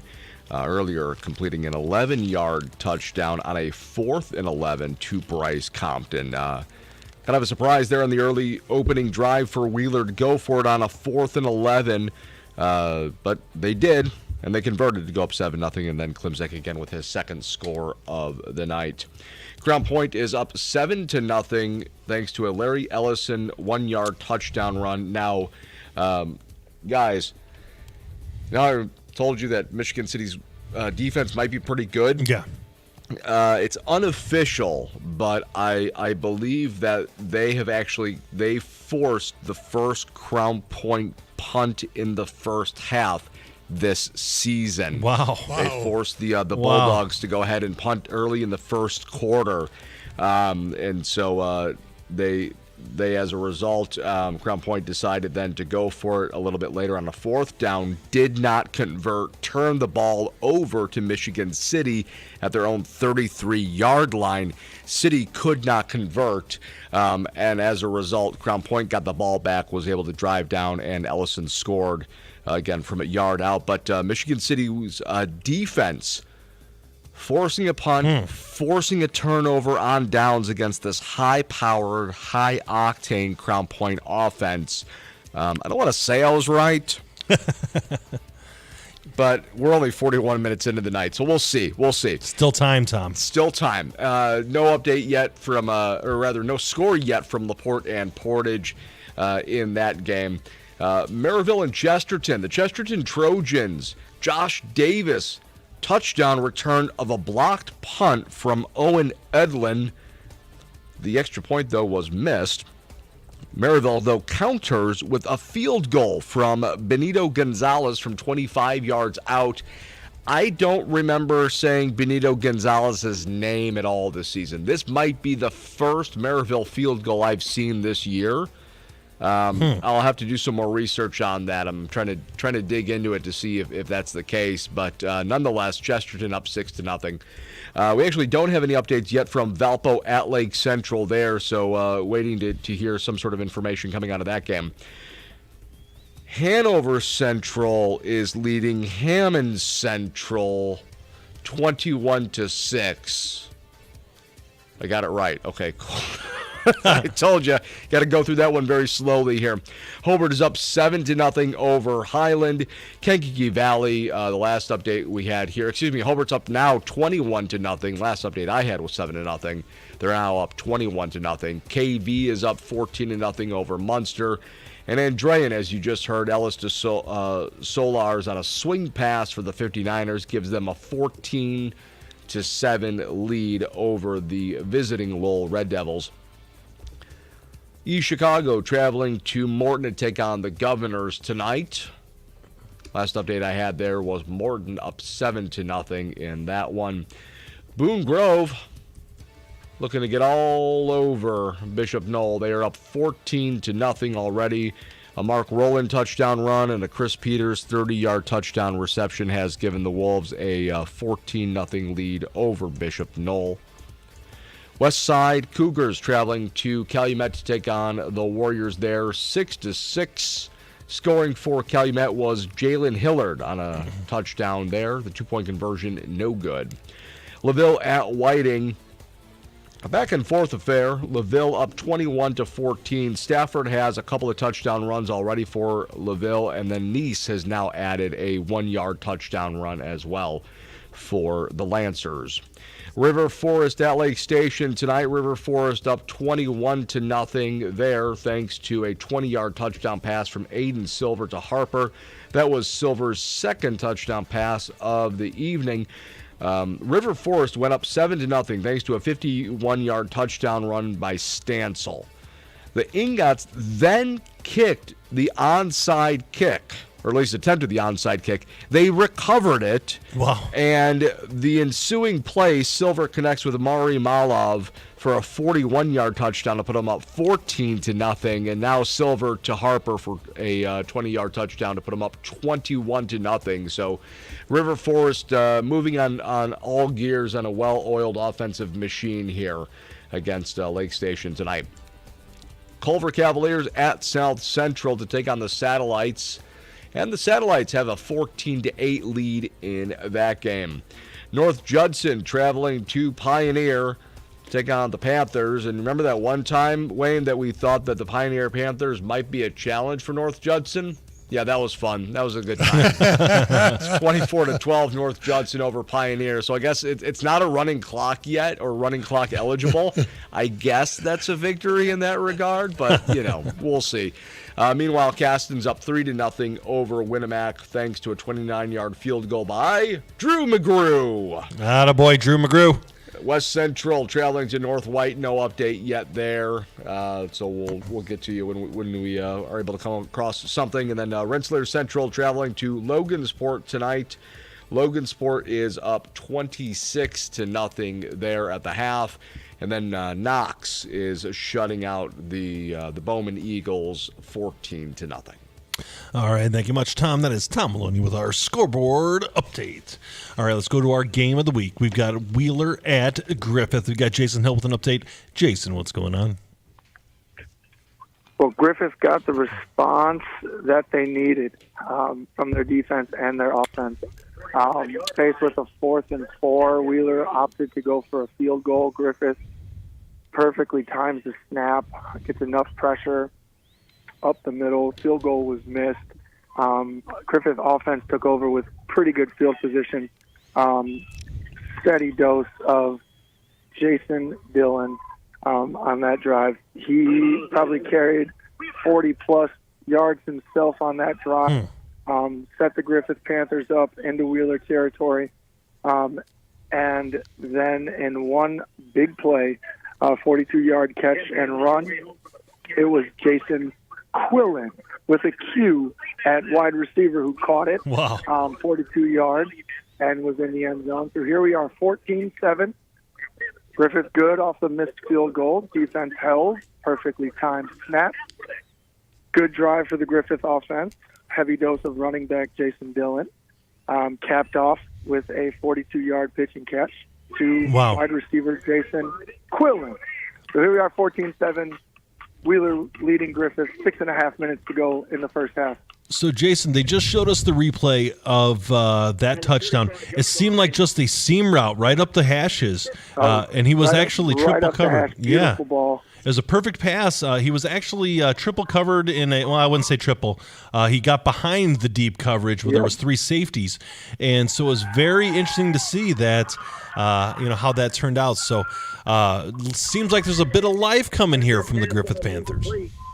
Yeah, that was definitely the response the Griffith team needed because the fans were getting a little uneasy. They came out with some energy, and then it got a little quiet in here. And you could hear the Wheeler crowd that traveled really well. Cheering on their Bearcats. So that was definitely a full team effort. Coach Mason got him over there.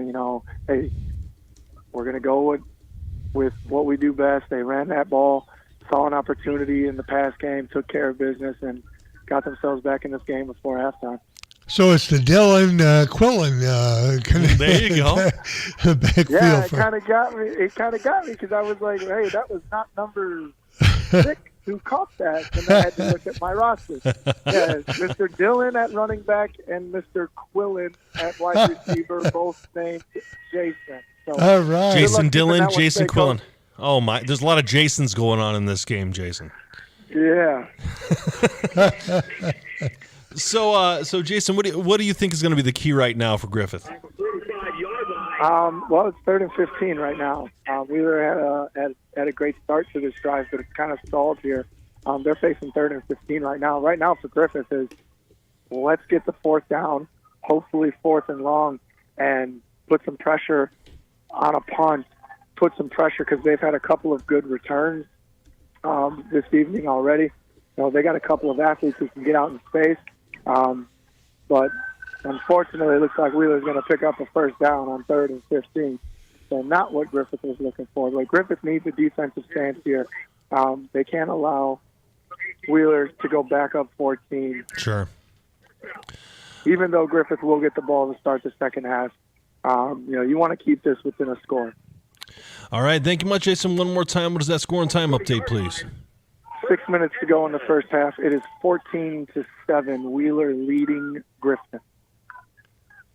All right, fair enough. Thank you, Jason. We appreciate it. So, Wayne, this game is started off a little bit lopsided, but it seems like Griffith has kind of got a little bit of momentum. They're coming back in this game. They really need to stop the Bearcats this drive. They do, and it's better to go to the half to tied. But if Griffith can make a good stop and then get a good offensive possession and get in the end zone, boy, that'll be just wonderful. They really need it. Yeah, they really need it, and it'll be interesting to see what they can do. A tied game is much better than being down by 7, but being down by 2 scores is much worse than being down by 7. That's 2 drives that you have to make up at that point. That's right, and conversely, what's Wheeler thinking? They had started out with the 2 nice touchdowns. It was a 14-0 game, and all of a sudden, Griffith starts to make a move. They get a score, and it has to be in the back of the kids' heads. Hey, this team is undefeated, Griffith. Yeah, they're tough. And they can score. Their defense has to step up and get some stops for Griffith. You got to play that mental game. You can't be haunted by the things in the back of your head. And speaking of something that's haunted me from the back of my head, we've got Gary Graben with an update from Lowell and Andran. Gary, what's going on? Boo. Since last we talked, Lowell tried to put the ball in the air, but Charlie Stolars, who's already scored for Andrean, read the play, dropped back, and intercepted the ball at the Lowell 33. But an unsportsmanlike penalty on Andrean moved the ball back to the 48 to start the drive. Facing a 4th and 3 at the Lowell 41, Coach Skinner called timeout, elected to go for it. And a beautiful 41-yard touchdown pass to a guy named Jimmy Finley, if you've heard of him. I have heard of him. Dropped it right in the bucket. The extra point was no good. It is 20-7 Andran with 2:40 to go in a really fast-moving first half here. I shouldn't jinx that, but 2:40 to go. There's still time. In this first half. And Lowell's a little bit up against it now. They could use some kind of points here because Andrean's going to get the ball to start the second half. So right now, a 2-touchdown lead for Andran, and trying to wrestle control here of this game.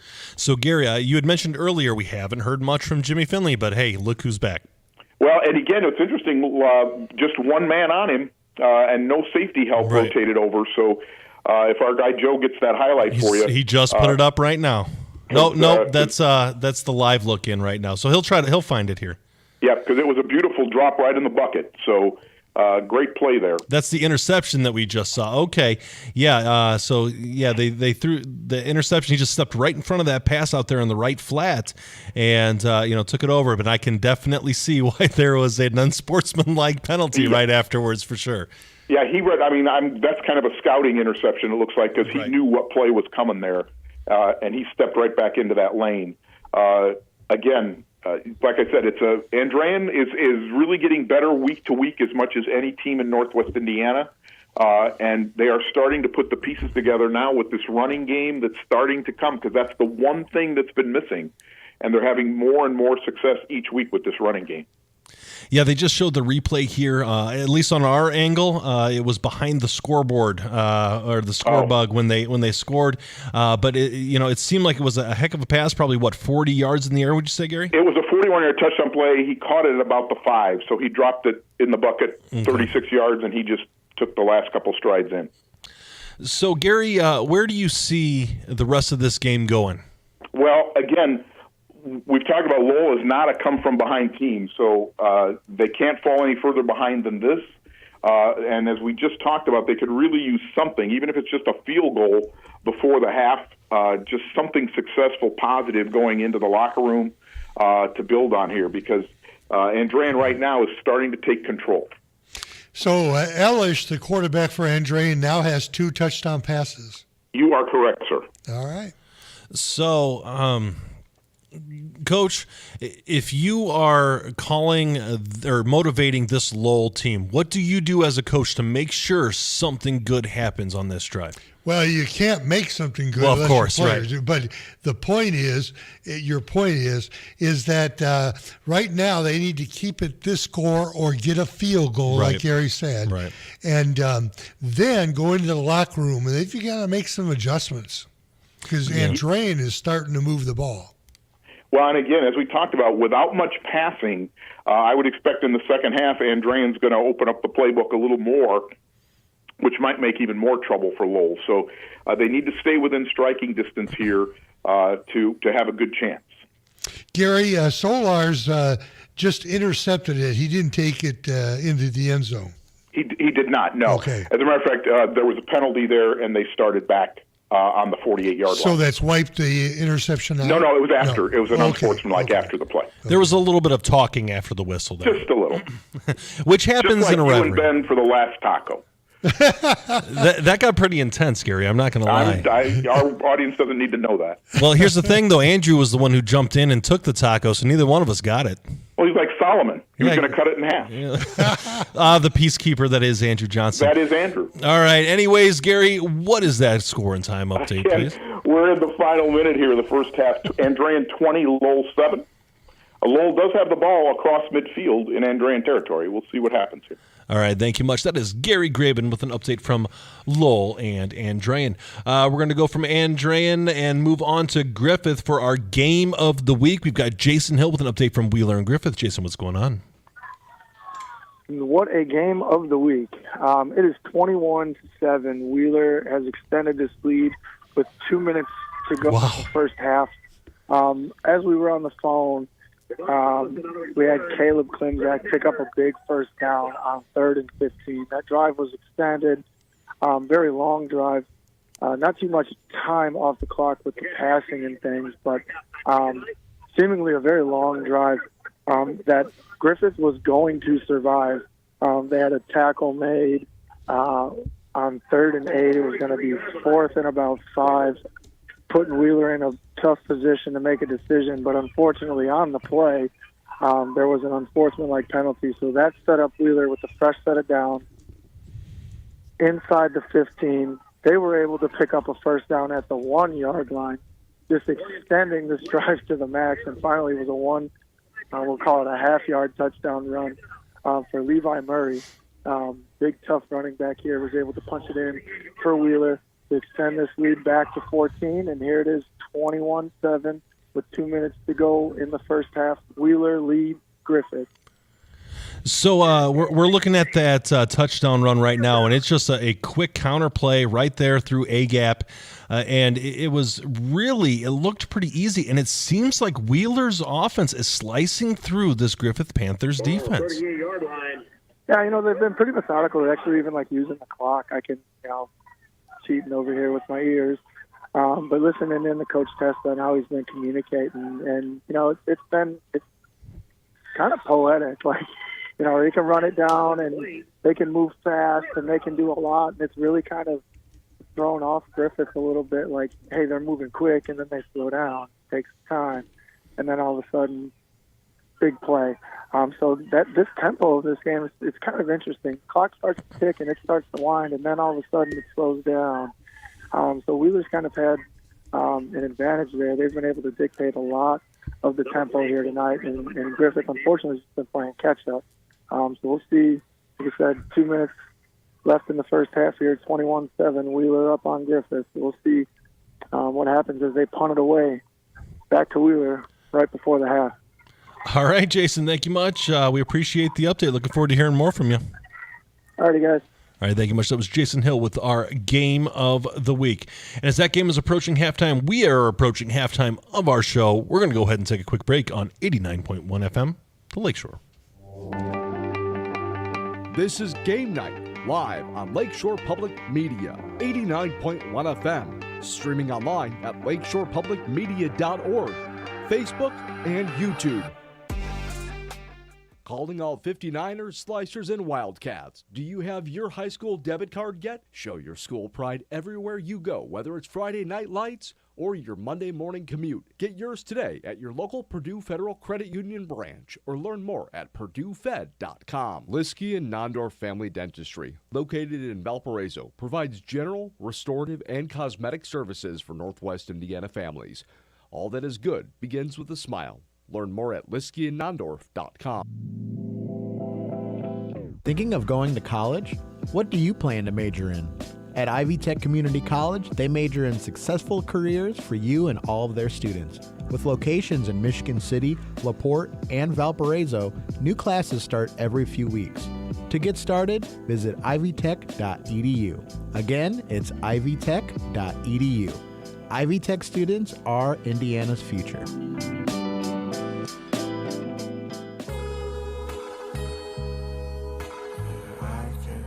I'm Jesse Thorne. This week on Bullseye, Mavi, one of the most exciting rappers around today, gets real with me about the job he wishes he had.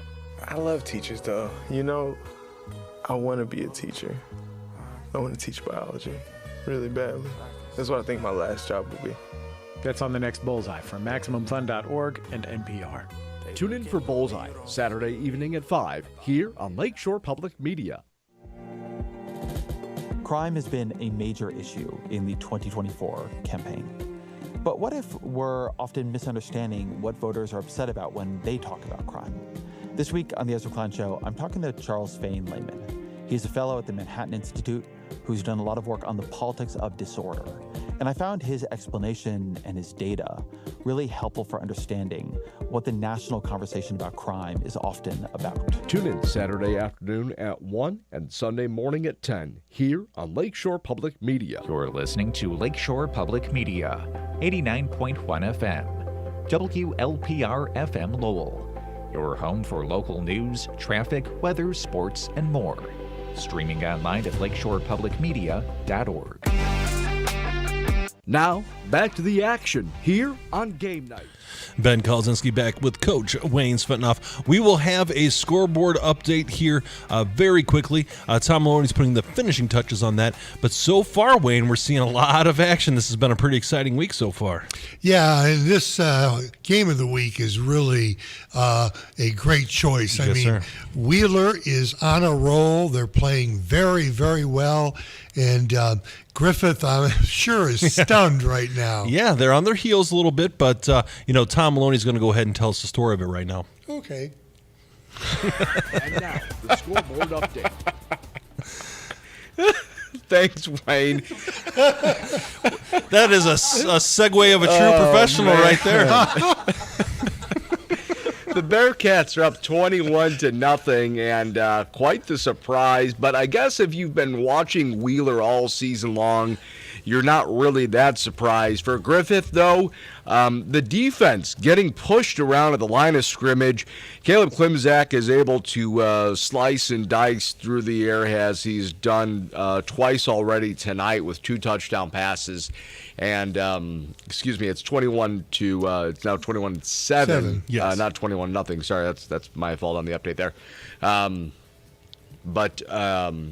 Yeah, Wheeler has really just sort of had their way tonight with Griffith, and I don't know what to say other than Griffith has to get back to playing Griffith football, Right. Controlling the line of scrimmage, being big, fast, and physical on defense. But at the same time, I don't know if Griffith has necessarily played a team that's playing this well at this point in the season. I think when at that point when they played River Forest several weeks ago, Forest was probably their toughest competition, but Forest is also a team that Wheeler handled with ease as well. So this Wheeler Bearcat team, I think, is a lot better than people give them credit for in their 6-2 record. Me especially, go Boone Grove. So yeah, we'll see what happens. Still plenty of football to go, though. We have seen time and time again where teams look like they're down big early, and all of a sudden they do make those comebacks. So we shall see what happens there. Crown Point is up 14-0 over Michigan City. The Wolves have actually stopped Crown Point 3 times on offense. One time forcing a punt 2 other times turnovers on downs. So this Michigan City Wolves defense, they've given up 14 points, but they are doing everything possible to make this as difficult as possible for Crown Point. Obviously, right now, there is no running clock yet in the first half, but Crown Point's only scoring 14 points against City. Really goes to show you just how tough and challenging that Wolves defense is. Because at this point, more often than not, Crown Point's already eyeballing 28 to 35 points in the second quarter, and they're getting ready for a running clock here at halftime. Not the case tonight. Portage is up 14-0 over LaPorte. Daquan Fields with a 7-yard touchdown run to extend the Indians' lead over the Slicers there. Maryville is up 16-6 thanks to a 2-yard touchdown run, and again, the Chesterton Trojans took that 6-0 lead from a Josh Davis blocked punt return for a touchdown. But now Maryville has scored 16 straight. And how often have we seen that happen this season, guys, where, the surprise team, Andrean versus Chittard, right? Andrean was up 14-0, and Chittard ended up scoring like 30 or 40 straight points, where we see these teams that have these leads on them, and all of a sudden the better team, or the other team rather, just starts rolling, kind of wakes up from their slumber in the game, and they're able to go ahead and just kind of pick up the momentum in that regard. So it's one of those cases tonight, I think, for Maryville and Chesterton. Still no update, we do have an update finally. Lake Central is up 7-6 over Valparaiso in the second quarter there. And so, you kind of, I guess it's not a surprise. It's not must win for Lake Central, but you definitely want to win on your home field here, as you do get a 1-week bye. But for Valparaiso, they've really got to right some things in the kitchen, so to speak, to fix what has been ailing them all season long. They've not been the Valparaiso of old, or the Valpo that we expected this season. So it'll be interesting to see what happens here as that team also gears up for sectional play in just a few weeks. Hanover Central is up 27-13 over Hammond Central. There was a 38-yard touchdown pass to Bartomello, making it 27-13 for Hanover there. Hobart at Highland. Hobart is up big over the Trojans, 35-0 there. So following last week's loss for the Brickies, I think wanting to make a statement here as they wrap up their regular season, and definitely making a statement at Highland tonight. KV is up 21-6 over Munster there, and that's a KV team that, we've seen sort of wishy-washy this season. Early on in the year, they were red hot, and they could not be stopped, and then they hit a bump for, well, probably a bigger than a bump, I suppose, in terms of a pothole that really slowed them down. They're starting to gear back up, though. They had a big win just a couple of weeks ago, and looking to build off of that momentum here, up 21-13, as you've seen that score change right there in front of our very own eyes. Wow, look at that. We have the technology. We have the technology. Speaking of technology, let's get to the flip phone. We've got Gary Graben standing somewhere on a hill trying to get good cell phone reception. Gary, can you hear me now? Unfortunately, yes. We talked about how Lowell needed to do something here before the half. They drove all the way down to the Andrean 10-yard line. A little bit of a curious play call. Lowell chose to run the ball down to the 6-yard line and then let the clock run to kick a field goal. They would have had a couple of chances to throw in the end zone, but maybe after the interception, maybe a little bit skittish, wanting to get the points. Dylan Versace came out, the sophomore kicker, for the 24-yard field goal, and he boomed it, but it went off the right upright and came back on the field, so it was no good for Lowell. And so we go to the half with a 20-7 Andrean lead. 20-7? 27. Wow, so Andrean's really got a stranglehold on that, and they're actually getting the ball after half. That's correct, and this was a big momentum swing here, because Lowell completed a few passes, I think that's why we were all kind of looking at each other here a little bit about not taking a couple shots in the end zone. Yeah. But again, Keith Kilmer knows more football than I've ever come close to knowing. Right. So his decision was to run it. Kolodzinski actually kept the ball on the run to the right side. But the field goal was no good, and so Lowell comes away with no points here as we head to the locker room. So, Gary, we're going to give you a call back here in a little bit to discuss this game further, but we've got another caller right behind you. Go ahead and tell us the halftime score one more time, please. Again, it's Andrean 20, Lowell 7 at the half. All right, thank you much. That is Gary Graven with an update from our Beef of the Week, Lowell and Andrean.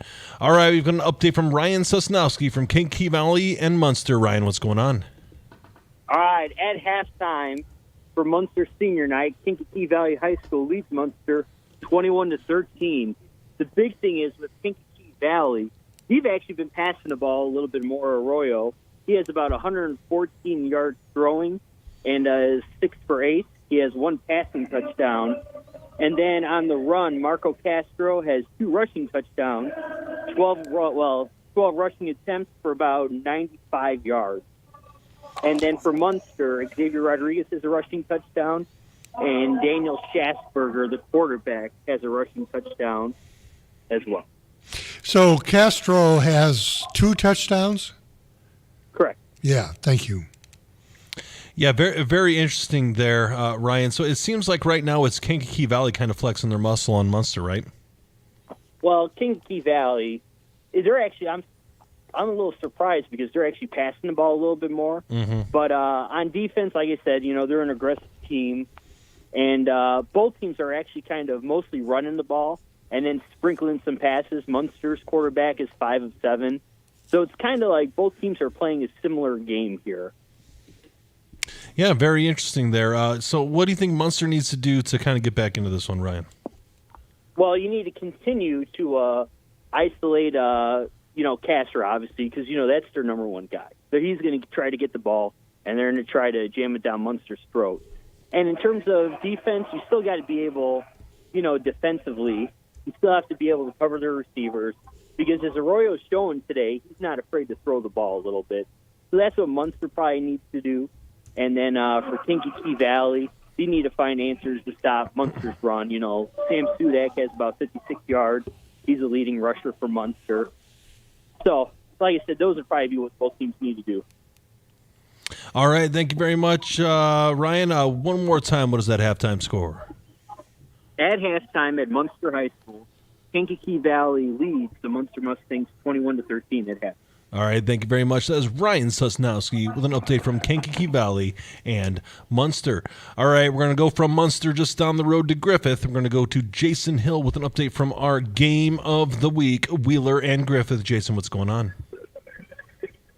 Well, we made it to halftime. It is 21-7, Wheeler leading Griffith. Just a quick recap for you. It was 2 touchdown catches for Bryce Compton and a touchdown run for Levi Murray for the Bearcats, who looked pretty good offensively, able to hit a rhythm, only had 2 drives stall out. One ended on a blocked field goal attempt and one ended on a missed field goal attempt. So still within striking range, even on the 2 drives that stalled out for the Bearcats. Caleb Klimzak has looked very good tonight. They've been asking a lot of the quarterback, picking up first downs with his feet, with his arm. And then for the Griffith Panthers, we're finally able to string a drive together between Jason Dillon and Jason Quillen. They were able to punch one into the end zone tonight. After getting down 14, they were able to cut into the lead. But unfortunately, they punted the ball back to Wheeler with 2 minutes to go. Wheeler was able to burn clock. Drive ended on a missed field goal, but Griffith was left with 20 seconds, couldn't do much, which kind of summed up that first half for the Griffith offense. A bunch of penalties, and the bad ones, the 15-yarders that don't come from anything good. Couple incidental with a horse collar tackle and a face mask, but a couple frustration penalties, we'll call them, that just hurt that Griffith defense when they were out there very close to getting off the field, and a bonehead penalty. They've shown they can move the ball. Wheeler's hanging tough with Jason Dillon running the ball, but I mean he's got quick feet, gets upfield fast, and is not afraid of any contact. Unfortunately for Griffith, he's playing both sides of the football, so as this game stays close and he's got to be on for more and more snaps, will that slow him down? Hopefully not. If you're a Panther fan, because he was the one little bit of hope there in the first half for anything offensively. So Griffith needing to respond. They start with the ball to begin the second half. They need to come out and put one in the end zone. They need to string a drive together. Go back to Dillon. See if you can complete some short passes in some space and put one in the end zone. If you're Wheeler, come out. Good defensive stop. You could really put your stamp on this game. If you could string one more drive together and really kind of start to go for the jugular. But we'll see. Should be an interesting second half as Griffith starts out with the ball. So we'll be looking for the Panthers to respond here at home on a beautiful night. Jason, as you look at the game now at halftime and you reflect on the first half, Griffith, the surprising thing of this game is Griffith only has 7 points. Is that due to the defensive play of Wheeler or some of the penalties that Griffith has incurred? Well, it's been more the defense of Wheeler. Griffith's penalties have hurt them when they've been on defense. They've been extending some of the Wheeler drives. Offensively, Jason Dillon has found a couple of big holes and had a couple of big plays, and in one drive he picked up a good chunk of yardage to add to his total. But the Wheeler defense has done a great job tackling in space. There's a great fourth down stop where you had contact and then multiple helmets to the ball that got Wheeler out of a jam, and Wheeler's really been open field tackling well, flying to the ball anytime that you do hear that run call from the sideline. There are white helmets flying all over the field, even in space. Griffith has thrown the ball a little bit, and Wheeler's been right on top of it. They did bend on a couple of plays here and there, but they've been strong on the back end of their defense as well. But it's really been those Wheeler inside-outside linebackers being able to tackle and contain Dillon as well as they have. So I really like that analysis, Jason. You picked out the fact that Wheeler is able to tackle very well in space, and boy, that's a really important quality. And Griffith going into the locker room now has to be stunned a little bit. I mean, this is a team that leads Northwest Indiana in scoring per game, and they're down, 2 scores already. Getting close to playoff football. I'm sure Coach Mason's giving a great motivational speech as we speak. The energy that this game started with, chippy in a good way between the players. They're just excited to get out there and play for a conference championship tonight. Griffith's playing for an undefeated season. When has that happened? Life left the building quick. Yeah. So Griffith's going to have to rally the troops. You insert the cliche, but they got to get something going here on this first drive. They do start with the ball, so that plays into their favor a little bit. That can get them some momentum because half of football is gone, and we've seen Wheeler kind of put their stamp on this game offensively a little bit already. You don't want to give them too much momentum if you're Griffith. All right, thank you much, Jason. One more time was that halftime score, please. It is halftime here at the Boneyard in Griffith, and it is 21-7. Wheeler leads Griffith. All right, thank you much. That is Jason Hill with an update from our game of the week, Wheeler and Griffith. All right, so we're going to move on to Gary Graben. Gary, are we back into the third quarter yet with Lowell and Andrean? We are not. We're still at the half here. Again, 20-7, Andrean over Lowell. A similar game in some ways to what Jason was just talking about. The road team here establishing themselves and punching. I'm sorry, the road team there, the home team here establishing themselves and sort of setting the tone here as we head toward the second half. I will point out in this game, Andrean only had 4 possessions in the first half, and they scored on 3 of them.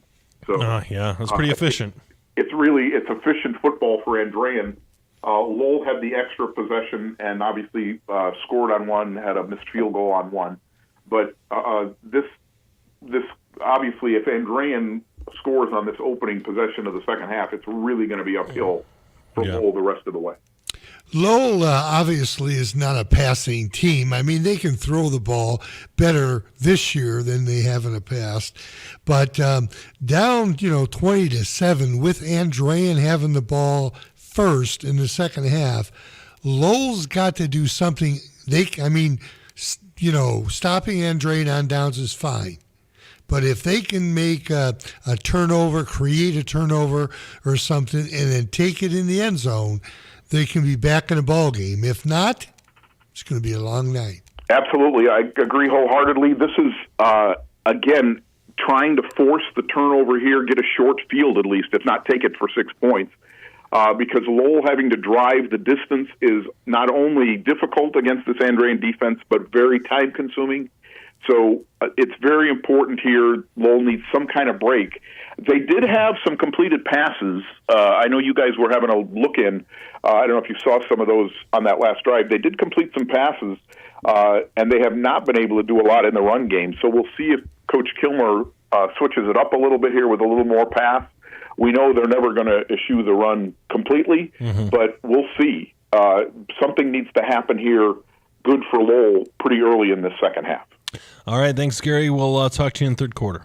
Sounds good. Well, actually, one thing there, too, that Griffith game, I know you guys are talking about it. I'm really curious to see how they are going to respond to the first time they've been punched this season. Yeah, absolutely. It's going to be very This is like the Rocky IV with Ivan Drago. When he got hit, he bled for the first time. Right. He crumbled, but when Rocky would get hit, he could always come back. So we're going to see if Griffith is Rocky or Ivan. Exactly right. That's a good point, Gary. We appreciate that. All right, that is Gary Graben with the update from our Beef of the Week. We will move from Andrean to Michigan City with an update from Russell Broadhacker and a surprisingly tight one there at Crown Point in Michigan City. Russell, what's going on? Yeah, guys, I just want to apologize really quick. Max Prep had this game listed starting at 8 o'clock. I showed up at 8. We are into halftime right now. There's 3 minutes left to go at the half. But the score is 0-14 Crown Point over Michigan City. Just quick PSA, anyone out there listening, double-check your sources. Nonetheless, moving forward. Max Preps is on Eastern Time, I do believe. All right, good to know. It just only took me until the last game of the season. But I was talking to freshman coach Nick Burns. He caught me up to speed of what's been happening in that first half. So it is senior night here in Michigan City. They're currently honoring them. So the 2 touchdowns came from Crown Point. First one was following a caused fumble recovery from Crown Point's defense. The individual that caused the fumble is number 78 D lineman Austin Emanuelson. So he caused that fumble. Then running back, I have Larry Elson, number 3, scored that touchdown. And then that following touchdown, Noah Ehrlich. Ehrlich, yeah. Yeah, Ehrlich. His pass to number 8, Jacob Sully. That was the cause for that second touchdown. Now, notably, they are struggling to, normally they Crown Point heads into the half with a little bit of a better lead than they have right now. 14-0. It seems like a pretty tight game. So that under Wolf story is continuing on. Michigan City's definitely giving them a run for the money. What came out, they have 2 notable plays for Michigan City's offense. Trinity Hart had a 52 and a 55-yard pass completion. Okay. So Wow. there is some life there, definitely giving Crown Point secondary a little bit of a run for their money, completing that huge of a game just in the air. They haven't been able to put on any points on the board just yet, so I'm interested to see what adjustments they're going to be making over halftime, say for Crown Point. Offensively, they're not putting up as much points as they're normally used to there, so it'll be interesting to see what adjustments they make there. And defensively, I mean, they're holding their ground well. Crown Point's defense, I'm excited to actually see it in person, now that I'm finally here. So, again, double check your sources. I'm excited to see the second half. Michigan City looks to be giving Crown Point around some money. It is a minute, 5 seconds left to go of halftime. 0-14 Crown Point over Michigan City here at Ames Field. Hey, Russell, you said Austin, what was his last name that caused the fumble?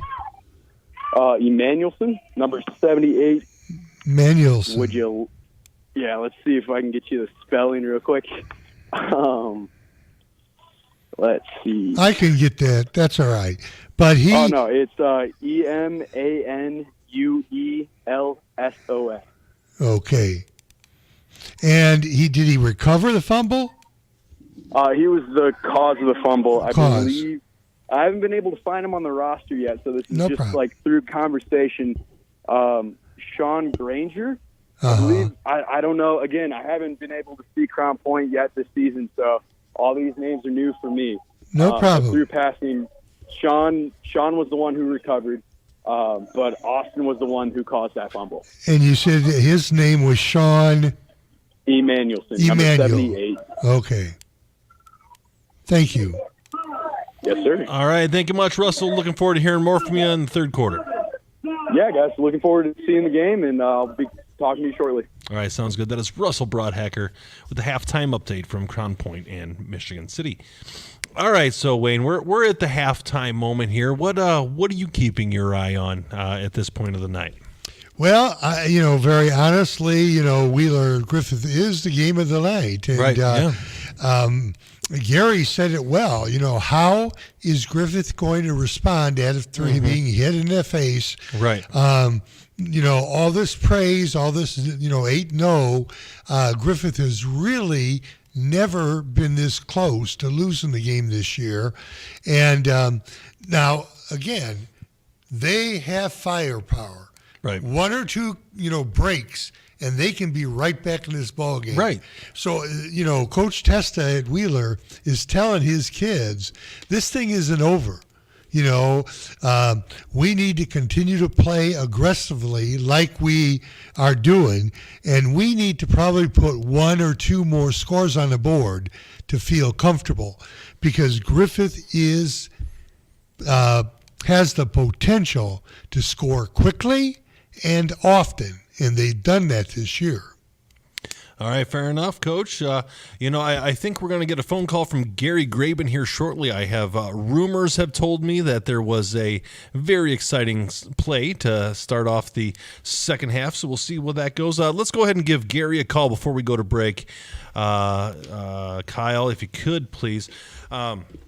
There's a lot of interesting dynamics going on here in Northwest Indiana, and it's always fun to see kind of some surprises later in the season, and seeing Griffith kind of be on their heels is a very interesting dynamic, that's for sure. Have you been surprised that Lake Central has a 7-6 lead? Valpo's struggling right now, and they have, Valpo is a better team, yeah. I'll give them that. But Valpo has been struggling. They can't get out of their own way. They can't get one foot in front of the other, and it's been really rough for them the last few weeks. I'm not sure because they are a relatively inexperienced team, a relatively younger team, I'm not sure if their confidence just got blasted by the Crown Point losses or the Maryville loss. We'll have to see, but right now Valpo's got it's gut up time right now. They gotta see what their intestinal fortitude is and go from there. So we had already alluded to this and teased it. We've got Gary Graben with an update from Lowell and Andran, our beef of the week. Gary, what's going on? there's not a cloud in the sky, but lightning just struck. On the opening kickoff, Gavin Jones for Andrean, 90 yards. And if you see him striding at the end, man, he has a gigantic stride into the end zone. He's just huge strides, untouched, and definitely a back-breaking play. Yeah, we're watching it right now, untouched. Yeah, he's... Watch these strides, man. Yeah, wow. He is just flying into the end zone. That is an athlete right there, Gary. Yes, it is. That is an incredible play. And obviously, when you talk about coaches at halftime, all the things I'm sure Coach Kilmer and his staff talked about, and it took 14 seconds for that to implode. So we're now at what, 27 to 7. 27 to 7. They're Andrean over Lowell. 3 scores down, and Lowell isn't exactly the 2008 Patriots. They're not throwing the ball everywhere. Not basketball on grass. Absolutely not. Absolutely not. So Lowell's definitely in trouble here. Again, they can't get 20 points in one play, so it's grind it out, do what you do well, but now they can't have empty possessions. Right, and not a great situation when you are already a bit of an underdog, and then you're getting behind in a big lead. Not a great situation for them right now. No, and we can talk about this, after all our games go final tonight. But Andrean is just a team that I mentioned earlier. You can see them getting better. You can see them getting better week to week as they head to the sectionals. What's interesting is the other surprising team tonight is Wheeler, and they're in this Andrean sectional. So we'll talk about that later, too. But two teams that are very hot as they approach playoff football. And we know Andrean is a team that points to the playoffs from August 1st on. Yes, sir. So definitely good things happening here for the 59ers. All right, Gary, thank you much. One more time, what is that score and time update, please? Again, 27 to 7, Andrean over Lowell here early in the second half. All right, thank you much. That was Gary Graben with an update from our Beef of the Week. And we're going to go ahead and take a quick break here on 89.1 FM, the Lakeshore. This is Game Night, live on Lakeshore Public Media, 89.1 FM, streaming online at lakeshorepublicmedia.org, Facebook, and YouTube. Thinking of going to college? What do you plan to major in? At Ivy Tech Community College, they major in successful careers for you and all of their students. With locations in Michigan City, LaPorte, and Valparaiso, new classes start every few weeks. To get started, visit ivytech.edu. Again, it's ivytech.edu. Ivy Tech students are Indiana's future. Liskey and Nondorf Family Dentistry, located in Valparaiso, provides general, restorative, and cosmetic services for Northwest Indiana families.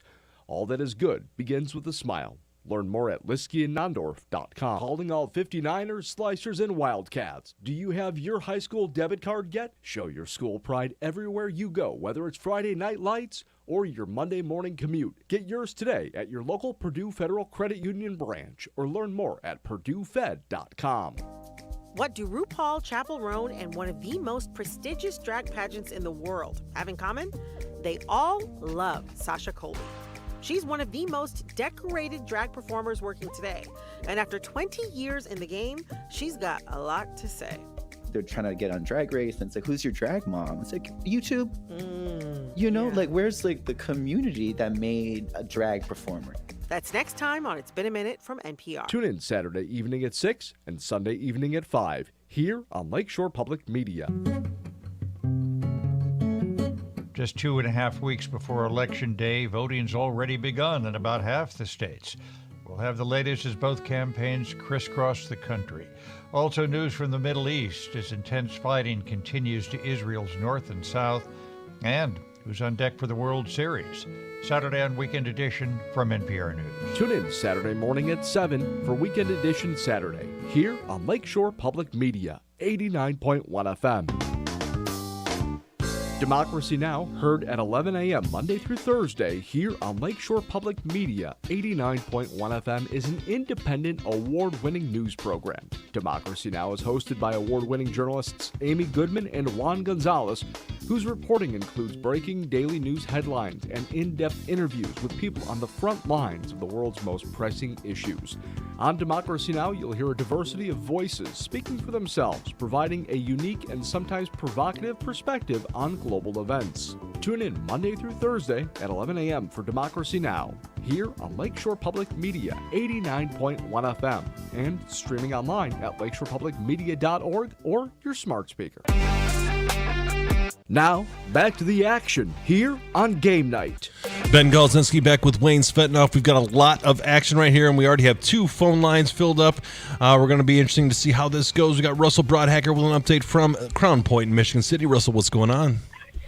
Hey, guys. So score is still 0-14. Initially, I was calling in to let you guys know that Jamin Harville, number 0, great running back. He's listed as an ATH, all-around athlete. Was helped off the field after about 5 minutes of just laying down. It was very tense. He wasn't moving for a while. Oh, my gosh. Everyone on the Crown Point sideline was just hushed. He was hit pretty hard. It was a 3-yard run right off the gut, and he was just twisted by a defensive lineman and a linebacker. Nonetheless, he walked off the field. Okay, thank God. 15 minutes with trainers, so thank God for that. Yes, thank God for that. Following that, Michigan City, continued on with that initial drive. They did receive to start off that second half. Trinity Hart dropped back for coverage there on 3rd and about 3. His arm was hit, causing him to fumble. Crown Point recovered. The fumble recovery is granted to number 49, Logan Rodriguez. Crown Point is now on the 17-yard line. Swinging right to the outside. I think right now they're looking at a 3rd and I'd say about 4th. So they're looking. They're inside the red zone right now, looking to score their 3rd touchdown for the night. So Russell, it seems like Crown Point may have woken up a little bit here, huh? Yeah, I think defensively they needed to have a little bit more, bite to their bark. I'm sure the defensive coordinator and defensive coaches across the board were just telling them, you can't let up now. This might be the last game of the regular season. We're already looking ahead in sectionals. But and I think for sectionals, they drew Portage. So, okay. They have to be present tonight, not thinking about Portage, and just be considering Michigan City to, keep all of their gears well greased and just, be aggressive. So they definitely came out with their first showing of that second half aggressive, causing that fumble, getting that fumble recovery, putting their offense in scoring position. Offensively for Michigan City, have been seeing a little bit of different style coming out versus what I've seen them throughout the year. They were definitely, they start off just creating that strong goal line look in front, even though they're looking 60 yards down the line. Then they break out. They have 2 receivers go out wide, 1 receiver go out to the right, weak side. And it's just, a little snap kind of trick play, catch the defense on their toes. They don't really know where they're going or what kind of formations they're lining up to. So I know they're trying to pull out a little bit of tricks to keep the defenses, always guessing. But honestly, Crown Point's coming out really fast, really sturdy. They look well-oiled. They look like they know exactly what play they're calling, how they're going to execute it. They're right here. As we're talking, that's a touchdown. That comes from running back number 3, Ellison. Yeah. For that touchdown. Nice little 3-yard run up the center. Offensive line just creates gaps you could drive a bus through. They know what they're doing. They're just well oiled through and through. All right, Russell. How long was that touchdown run approximately? 3 yards. They offensively got the ball at the 17-yard line. After a first down through a couple chip-aways on some far right swings, they were able just to punch one up the gut. Ellison, number 3, with that touchdown. And then the extra point kicked over the wall of Ames Field is good. All right, thank you much, Russell. We appreciate it. One more time was that scoring time update, please. 21-0, 8 minutes, 52 seconds left to go. The third quarter, Crown Point over Michigan City. All right, thank you much. That is Russell Broadhacker with an update from Crown Point in Michigan City. We're going to move from Michigan City back to Griffith for our game of the week. We've got Jason Hill with an update from Wheeler and Griffith. Jason, what's going on? It is 28-7 in the wow. quarter. Wheeler leads Griffith.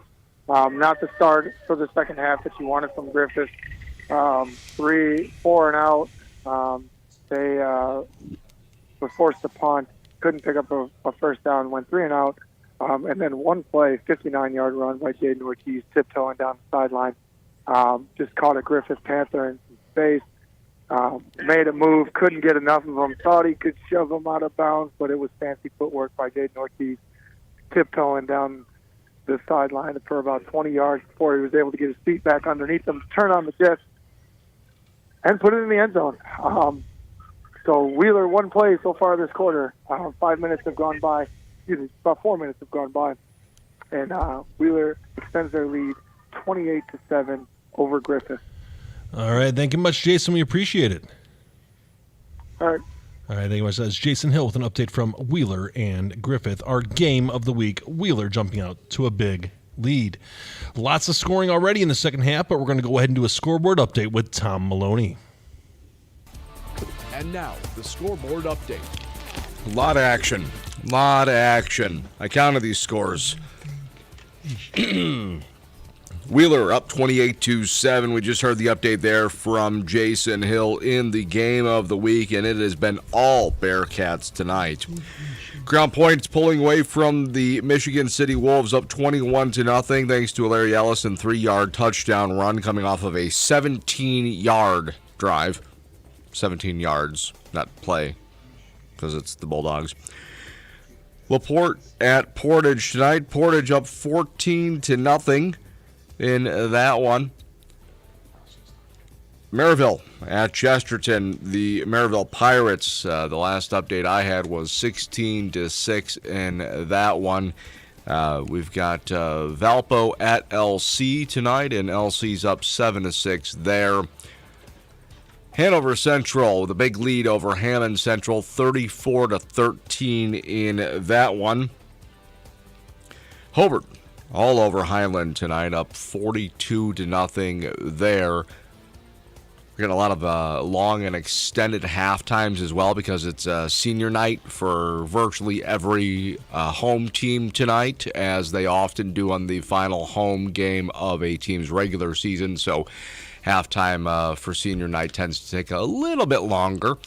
KV at Munster, Kankakee Valley up 21-13. The Munster Mustangs offense non-existent in the first half of the season, but they have come alive here and still in that one against a visiting Kankakee Valley Cougar team that, while a victory doesn't really do much for them, they still need some positive momentum as they head into the playoffs next week. Andrean up 27-7 there thanks to a 90-yard kickoff return to open the third quarter. And they went into halftime. It was Elish to Jimmy Finley to give Andrean a 20-7 lead there over Lowell. But it was all special teams, and Andrean pulling away there 27-7. Morton up 42-0 the third quarter over East Chicago there, and of course my Boone Grove Wolves up 42-0 over Bishop Knoll. Ben, are you listening? Yes. Defensive lineman Hunter Anthony to extend Boone Grove's lead from 14-0 to 21-0. A pick six for 40 yards. I love it. Anytime a big boy can score a touchdown, it is a beautiful day of football. It wasn't a strip sack, fumble recovery, scoop score, but a big man with a pick six, 40 yards. You got to love that. Calumet, meanwhile, Boone Grove again up 42-0 there. I'll repeat it one more time, 42-0. Calumet is up 22-14 over West Side there. LaVille up all over Whiting tonight, 42-14. Nice with a 3-yard touchdown run just before the half. On my count, that's at least his third or fourth rushing touchdown of the night for LaVille against Whiting in that one. River Forest up 48-8 now, and it is just all River Forest. A couple of interceptions and fumble recoveries for River Forest led to some really short touchdown and very quick scoring touchdown drives for Aiden Silver and the Ingots. Silver at this point, I think, has if I do my Boone Grove math here, 1, 2, 3, 4. I think he's got about 4 or 5 touchdown passes on the night for River Forest thus far. South Central and Culver. South Central leads 22-14, and again, these two teams will meet again next week in the opening round of the sectionals, thanks to the draw. We won't get into that right now. I got some thoughts about that later, though, boys. North Judson at Pioneer. North Judson up 32-18. This might actually be the first game, along with Crown Point, that we've not seen Judson or Crown Point in a running clock in the second half. So a pretty big surprise there. Pioneer not necessarily hanging with them, but they have slowed the machine down. Our first final of the night, Winnemac was able to hold off against Caston 16-11 in that one. So the Winnemac Warriors are victorious to wrap up their season. Still no update from West Central at North White in that one. And Rensselaer traveling to Logansport. Logansport up 32-6 was my last update in that game. And then Knox up all over Bowman 48-0 there. Tom, you will next update get the exact number of touchdowns for Silver, please. I got to take my shoes off to count that high, Wayne. I'll try. All right, thank you. That was Tom Maloney with our scoreboard update. Ben Kolodzinski back with Wayne Svetanoff. And I wanted to say thank you to Pepe's for taking care of the game night crew this evening. Located at 260 East 84th Drive in Maryville and serving our community for 43 years, Pepe's is a full-service restaurant with a large dining room, lounge, and patio areas available for the patrons. The Espinoza family, the owners of Pepe's in Maryville, would like to wish all of our local teams the best of luck this season. Also, check out Lakeshore Public Television's Friends and Neighbors segment highlighting Pepe's. It's available on Facebook and other social medias. An excellent piece produced by the one and only Alex Hernandez. Just a wonderful thing. And Pepe's had a great dinner for us tonight, Wayne, didn't they? That's for sure. Just look at me. You could tell that I love their tacos. They are just outstanding. Oh, absolutely. You can't go wrong with tacos. And, the restaurants that like to support us and support local sports and local businesses. That's the thing. That's what we like here, and that's a beautiful partnership we've had with them. So thank you, Pepe's. We appreciate it, and thank you for dinner tonight. We're going to go back to the action here. We've got an update from Jason Hill with Wheeler and Griffith, our game of the week. Jason, what's going on? Well, Griffith finally getting a drive together and a response that they were in much need of. 1-yard touchdown run by Ventress Tedder, missed extra point. It is 28-13, Wheeler leading Griffith. After a odd drive, Griffith was able to pick up a first down inside the Wheeler 15, then able to pick up another first down inside the 1. Needed every play of that drive to get it as close as they could. And it was a yard for Ventress Tedder to get Griffith back within striking distance. And as we speak, momentum swinging Griffith's way a little bit here. Klimzak for Wheeler throws an interception right at about the 38-yard line into Wheeler territory. So Griffith, after a score, big interception here on the turnover. Momentum kind of shifting. You can hear the crowd in the background here. I'm hoping because it's the first time they've come to life this half, and maybe some momentum here for Griffith. But recap, as we stand, 28-13 Griffith with about 5.5 minutes to go in the third quarter. Jason, do you see who actually did the interception? I did. It was A.J. Farr, number 44, for the Griffith Panthers. That's A.J. Farr for the Panthers. Oh, wow. Yeah, we're looking at the replay of it right now, and it seems like it was a tipped pass. It went right into his hands there. Yeah, unfortunate. I'm on the far side. It looked like it was tipped. I couldn't tell. It actually, from my angle, looked like it smacked somebody's helmet. But I'm far away. But yeah, that ball went up straight in the air. Yeah, Look what I found. I think it was number 43 did a good job of playing that ball and getting his hands up into the passing lane. And he was trying to do a touch pass over that rush defensive end, and he just timed it perfectly, tipped it up in the air, and it got picked off. So that was an excellent play by number 43 there, leading for a touch or interception for number 44. So, all right, Jason, one more time. What is that score and time update, please? It is 28-13 with 4.5 minutes to go. In the third quarter, and I'll leave you with this. After the turnover off the interception, Wheeler comes up with the fumble recovery of their own. Oh, wow. So you've got a roller coaster of momentum there going on. Man, check that. And they just called him down by contact. So no fumble. Actually, first down Griffith here. We'll keep you guessing. Man, you got us all torn around here. Twist it up here, Jason. 28-13, first and 10 Griffith. Wheeler lead. All right. 15 here in the third quarter.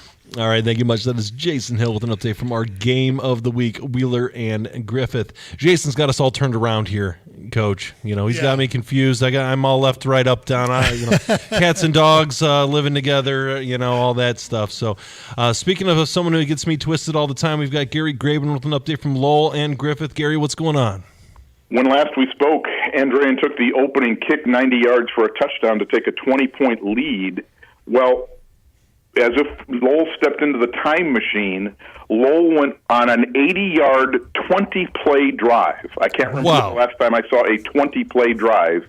I was told there would be no math, but that's about 4 yards of play.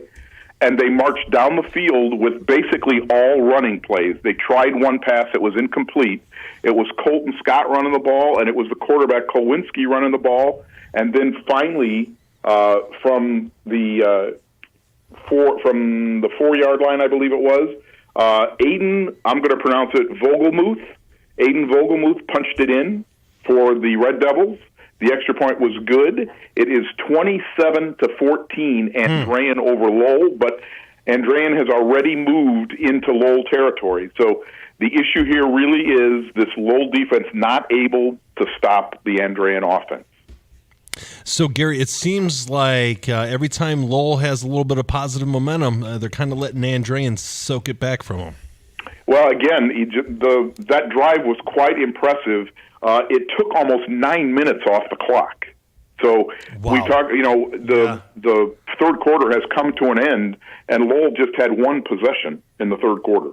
Wow. So this game is flying by with the running plays. But unless they can get a turnover, this Andrean offense is just pushing Lowell around here. I think the good news for Lowell is that offensive line on that 20-play drive really did manhandle the Andrean defensive line. A lot of full backfields, direct snaps to Kolodzinski with 3 other running backs in the backfield, different formations, a double kind of a fake jet sweep play that he kept the ball. A lot of kind of plays you don't see Lowell run very often, but still, until they can stop Andrean here, it may be moot. Yeah, so, Gary, when you're running that wildcat type of stuff or you're using your quarterback as a running option, you're gaining an extra blocker on that team. And if that's what Lowell needs to be able to move the ball by gaining that extra blocker, then so be it. The only problem is scoring 9-minute drives is going to make them run out of time before they can score another touchdown. The other concern, too, Kolodzinski is he's 179 pounds, but, to take a lot of hits, that may not be as, easily said as done. Next week they have Hobart to start the playoffs, so I'm not sure you want him exposed to that much the hitting, but it worked on that drive. All right, we'll see how the rest of this goes. Gary, one more time, what is that score and time update, please? Again, 27-14, Andrean over Lowell. And we are just starting here in the fourth quarter. All right, thank you much. That is Gary Graben with an update from our Beef of the Week, Lowell at Andrean. We're going to go from Andrean over to Michigan City with an update from Russell Broadhacker for Crown Point at Michigan City. Russell, what's going on? Hey, guys. So for the first time in the second half, Crown Point has punted. Defensively, Michigan City's Adrian Holly is giving a lot of pressure for Ehrlich behind center for Crown Point. Also, Ehrlich is not only the quarterback, but he's also their punter. He's better at quarterback than he is punting. We'll give him that. He's fantastic there behind center. On third down, it was about 3rd and long. Sorry, hold on. Let me gather that name real quick. Number 1, Hayden Smith, made a great first down run, catch and carry. He was able to gain about 25 yards on that run. It was called back from holding offensively on the Crown Point. So on another attempt there, Ellison, I believe, their primary running back. Let me get his number real quick. Sorry, gentlemen. Number 3, Larry Ellison, was helped off the field. He had about a 6-yard carry attempt to convert to a first down. He was hit by both linebackers and defensive linemen. He was down for probably about a minute and a half, and trainers go out, end up helping him up. He was able to jog off the field, so I'm not sure if they'll throw him back in the game. I have not seen him, obviously, because they punted out.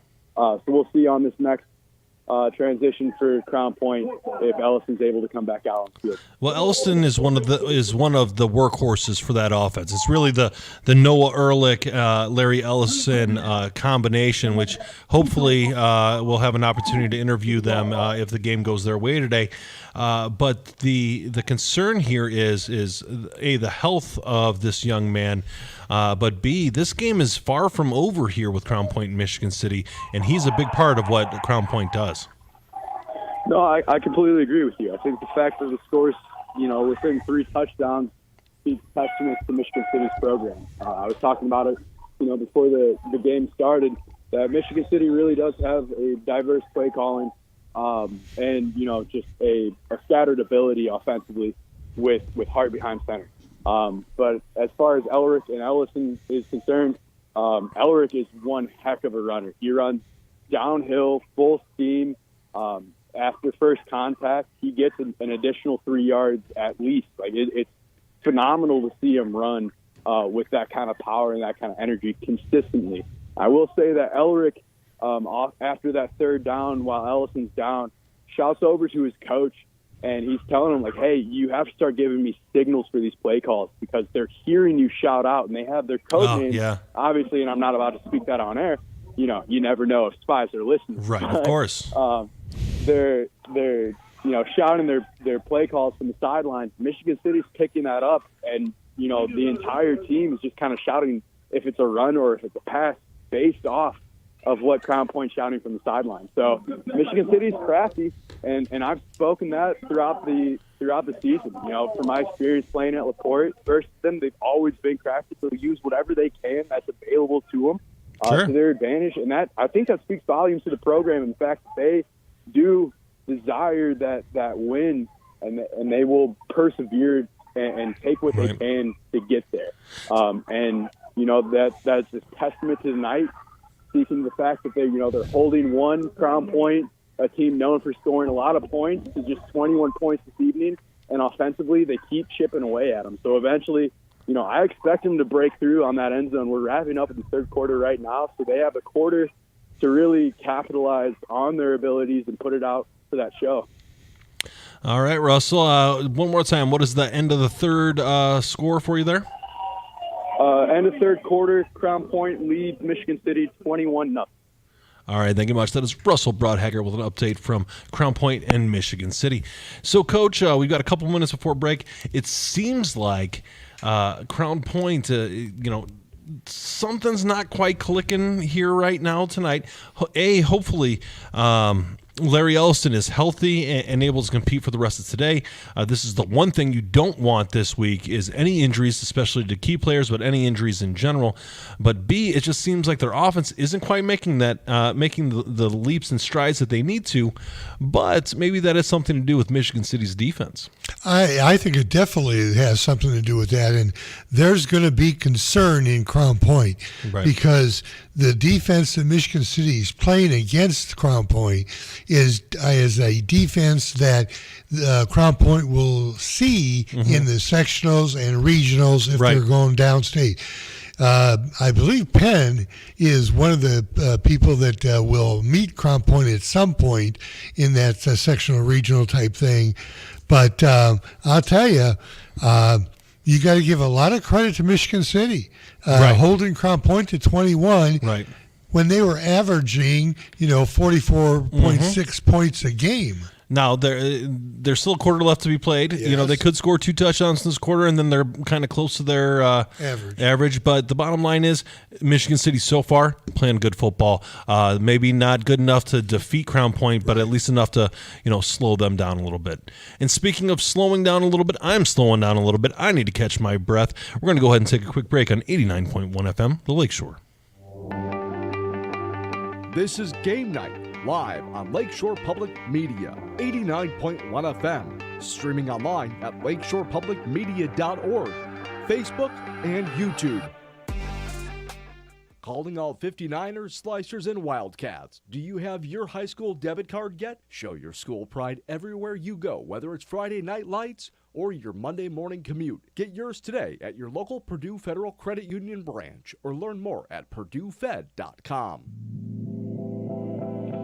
Thinking of going to college? What do you plan to major in? At Ivy Tech Community College, they major in successful careers for you and all of their students. With locations in Michigan City, LaPorte, and Valparaiso, new classes start every few weeks.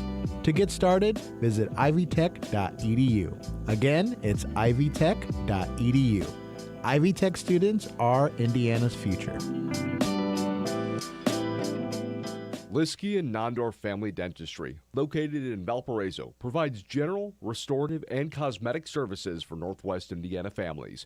All that is good begins with a smile. Learn more at liskeyandnondorf.com. As you travel across Northwest Indiana and into Chicago, take Lakeshore Public Media, 89.1 FM, along for the ride.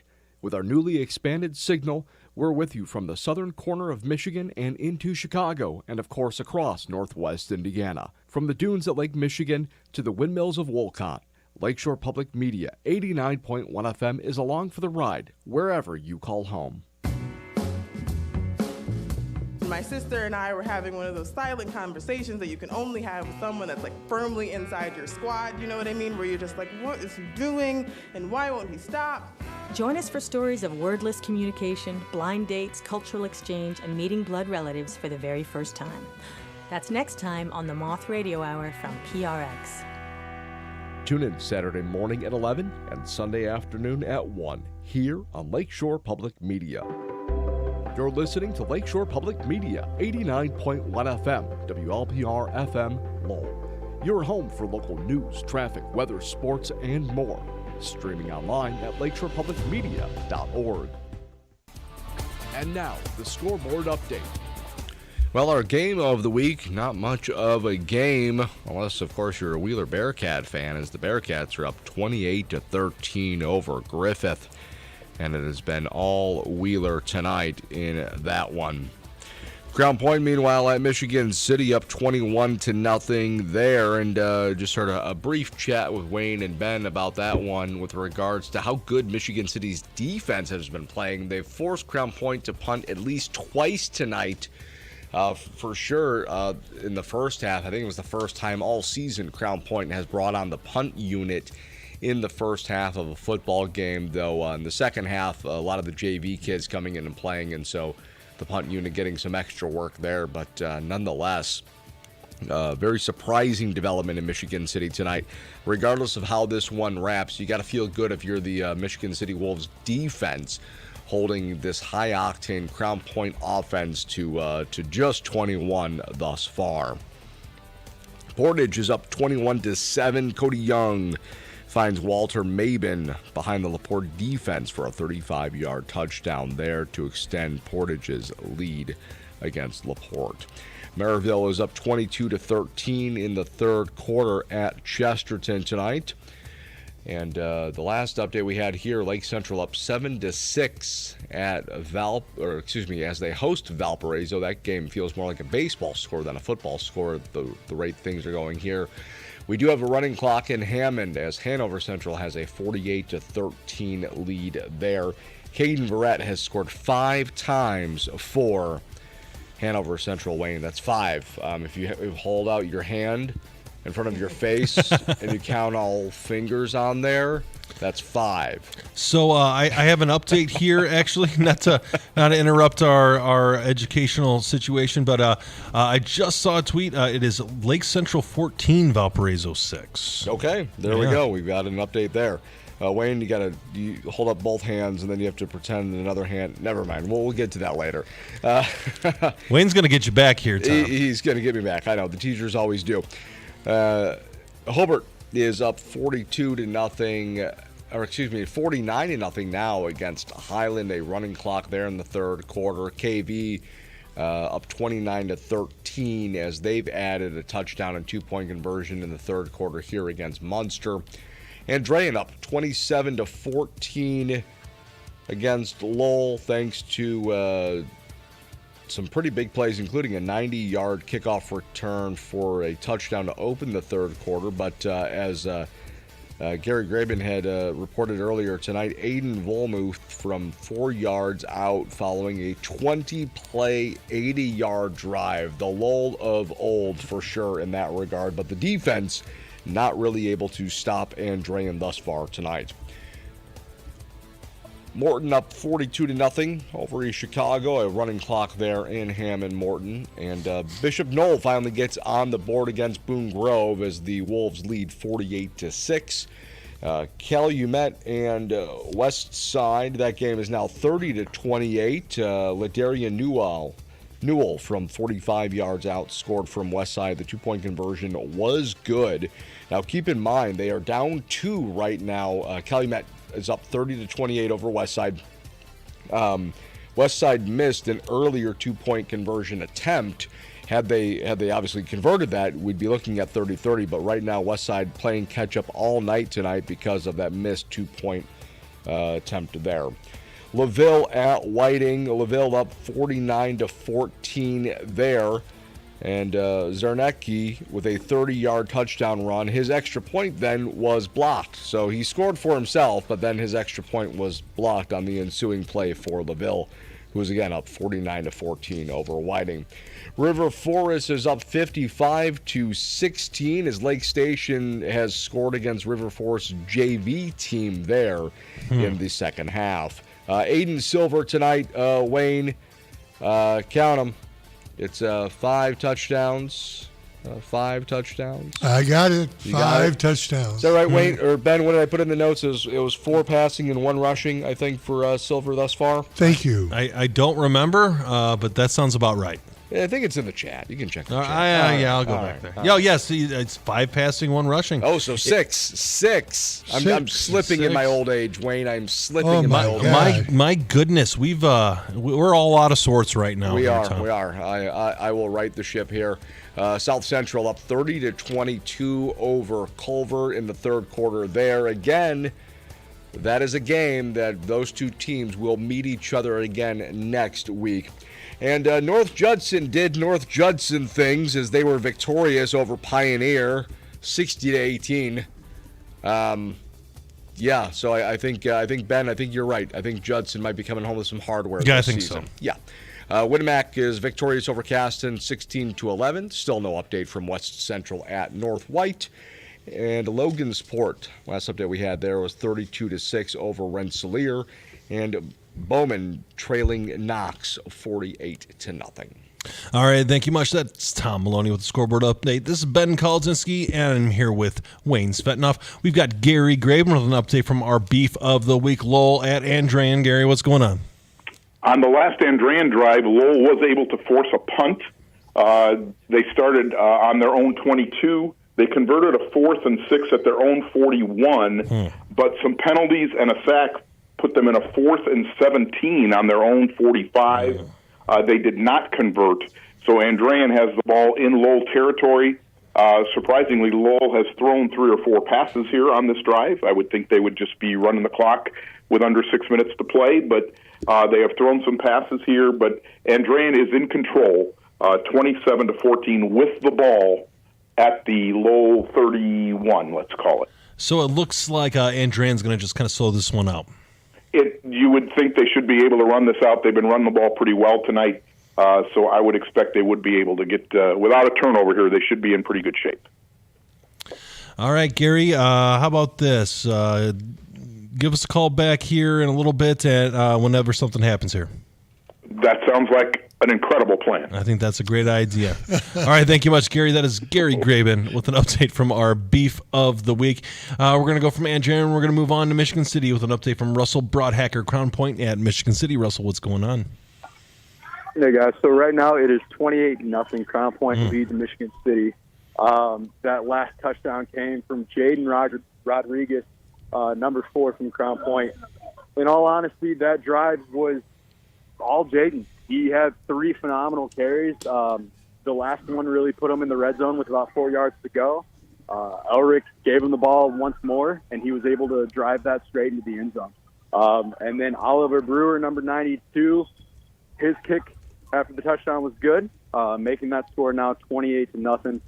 He then kicked it off deep for Michigan City. They currently have the ball on the 42, but it is 4th and 7. They're electing to punt.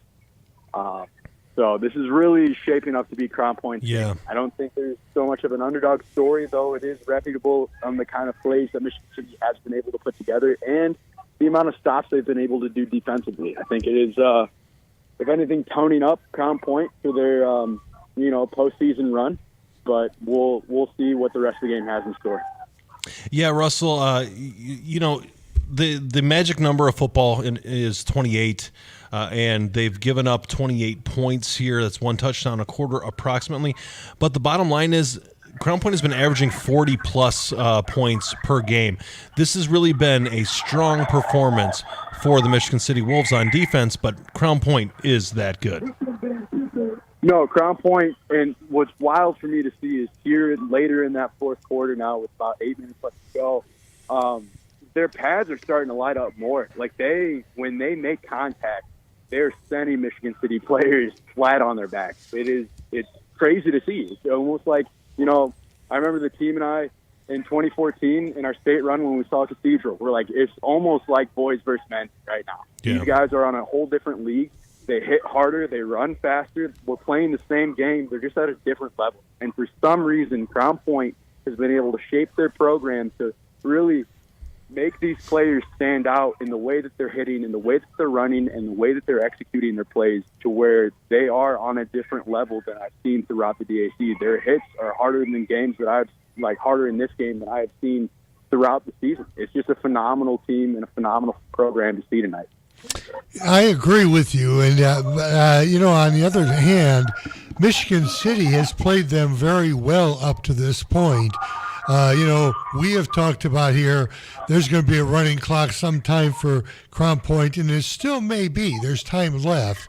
But, Michigan City has defense has really played valiantly. It's the offense that has not kept up.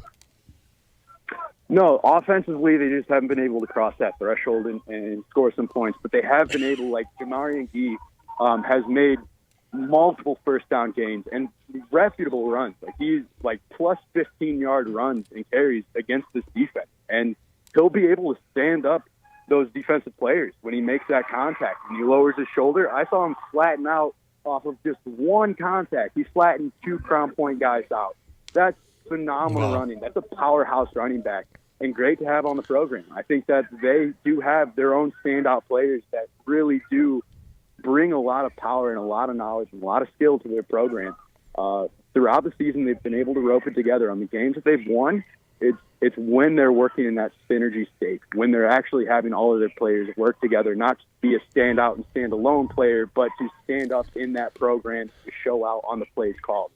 When I've seen it happens great. It makes all of those, like Jaden Hart, Tyron Hart, Adrian Holly, like these guys, they're great. They have a bright future ahead of them. I hope they continue on with the game and continue in that second level. But with this Crown Point team right now, it doesn't really matter how great these standout players are. If they're not working in perfect synergy, Crown Point's going to find a way to pick you apart, and they're going to capitalize on those little holes that you left open. And I think that's what's going to take them farther into the season. And, I can't wait, and I don't want to jinx them, so I'll stop myself now. But they definitely do have a bright future ahead of them. All right, thank you very much, Russell. One more time, what is that score update, please? Score is 28-0, 7 minutes left to go in the fourth quarter. Crown Point currently has the ball on about 15, so they'll be scoring soon if all goes according to their plan. All right, thank you much. That is Russell Broadhecker with an update from Crown Point and Michigan City. All right, we're going to move on to Jason Hill with an update from our game of the week, Wheeler at Griffith. Jason, what's going on? Well, same score. We are in the fourth quarter, 7 minutes to go. Wheeler leads 28-13. Griffith, not much happening on offense tonight here, especially in the second half. After a quick exchange of a few punts, Wheeler's got this ball back with about 9.5 minutes to go, and they've been able to shave about 3 minutes off this clock with just a steady dose of Jaden Ortiz. Excuse me, which looks like he's going to get it within a manageable fourth down if Wheeler chooses to go for it. But the more important thing is that the clock is running. We are under 6:30, and it is 28-13. Here in the fourth quarter, Wheeler leads Griffith. All right, Jason, so it seems like Wheeler's going to take care of business here right now. Well, momentum's in their favor. Even in the second half, they came out, scored. Griffith was able to respond a little bit here, but they've shown no consistency all night long. They've had, as Wheeler punts it away here, we'll see what Griffith can do, but they've had nothing resembling anything consistent. Big chunk here, penalties, big chunk play there. Right. But they've been not able to string anything together. Just on that last drive alone, they had 2 ineligibles downfield. It was fourth and 32. Just misfires all over the place. So they're going to need to utilize every second of this last 5:50 in the fourth quarter here. Right.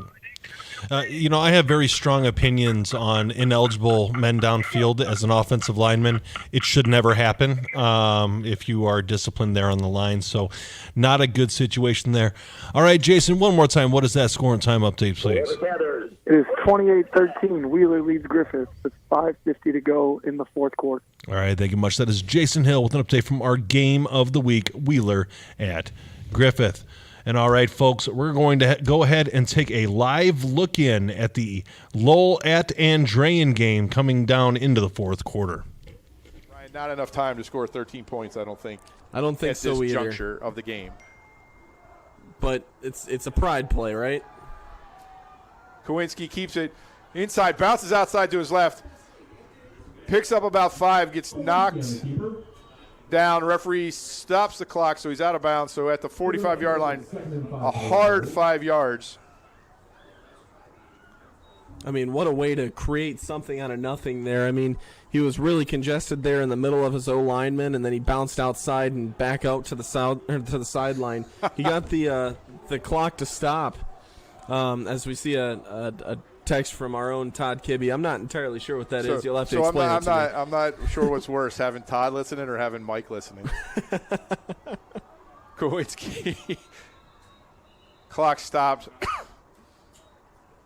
Referee's talking to Craigo. Another false start penalty on Lowell. False start against the Red Devils. You know who Wally Pipp is, right? Or is that too old a reference for you? I was going to say, am I about to make you feel old? Because that's Pretty not much. the intention. So, all right, so you know who Lou Gehrig is? Yeah. All right, so back in 1920 whatever, Wally Pipp was the first baseman for the New York Yankees. Okay. Wally Pipp had a headache one day, and this young kid named Lou Gehrig stepped in. And it was 2,130 games before Lou Gehrig stepped out again. Oh, my gosh. So if you get replaced by someone, we used to call it you got Wally Pipped. Oh. Kolodzinski's going to get sacked, this time by number 27, Angel Torres. So when you get Wally Pipped, it just means you get replaced. But there's no way I could replace Todd Kibbe, who keeps texting, now that I had to explain that to youngster here. Yeah.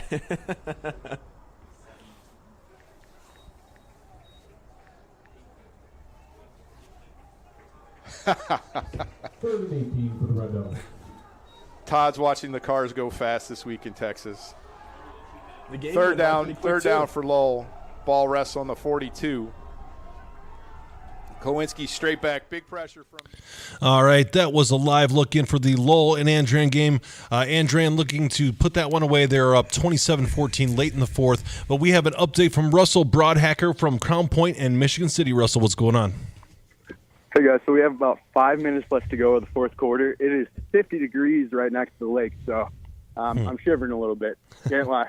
Nonetheless, it's 35-0 Crown Point over Michigan City. That last touchdown came again by Jaden Rodriguez, that I believe is the second for the night, and then the extra point by Oliver Brewer was good, putting that score at 35-0. Jaden Rodriguez again, kind of putting that drive on his back, capitalized on a huge first down on a third, and I want to say about 3rd and 12. Capitalized on the first down. 2 plays later, was able to cross into the end zone, putting some more points on the board. Michigan City receives it deep. Oliver Brewer has quite the boot to him, so he's consistently kicking it to about the 5 yard line, give or take about 2 or 3 yards. So Michigan City now is going to have the ball on the 40 after a pretty nice gain, pretty nice return there. And so they have about 4 minutes, 50 seconds left to go in the fourth quarter to put something on the board. But again, score is 35-0, Crown Point over Michigan City. Yeah. Running clock? About 4.5 left to go. Running clock? Yeah, I'm not seeing it stop right now. Yeah, if it's 35-0, it's going to be a running clock. Yeah, so I haven't seen it stop. Seems to be the case. All right, Russell, we've got a running clock situation there with Crown Point and Michigan City. Crown Point kind of breaking away there late. Go ahead and give us a call when this game goes final, would you please? Gotcha, guys. All right, thank you much. That is Russell Broadhacker with an update from our Crown Point and Michigan City game. All right, we're going to go ahead and take a quick break on 89.1 FM, the Lakeshore. This is Game Night, live on Lakeshore Public Media, 89.1 FM, streaming online at lakeshorepublicmedia.org, Facebook, and YouTube. Thinking of going to college? What do you plan to major in? At Ivy Tech Community College, they major in successful careers for you and all of their students. With locations in Michigan City, LaPorte, and Valparaiso, new classes start every few weeks.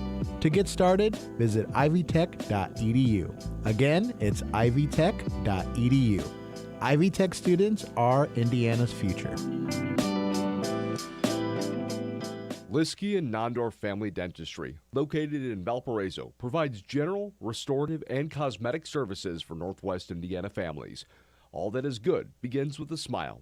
Learn more at liskeyandnondorf.com. Calling all 59ers, Slicers, and Wildcats. Do you have your high school debit card yet? Show your school pride everywhere you go, whether it's Friday night lights or your Monday morning commute. Get yours today at your local Purdue Federal Credit Union branch or learn more at purduefed.com. Hi, I'm Terry. And I'm Joe. We host the People's Pharmacy heard live Saturday mornings at 6 here on Lakeshore Public Radio, 89.1 FM. We talk with you about everything from home remedies to breakthrough drugs. Hear from leading experts about drugs, herbs, home remedies, and other health topics. Join us on the People's Pharmacy Saturday mornings at 6 here on Lakeshore Public Radio, 89.1 FM. On the next Radio Lab. I'm like, what's going on? Is that our house? A fire. I don't think this could have been an accidental fire. Once they tell me it's a crime, I'm moving. A murder trial. 3 firefighters died. I was just totally devastated. And a bizarre, outrageous, absurd plea deal. Pleading guilty while maintaining your innocence.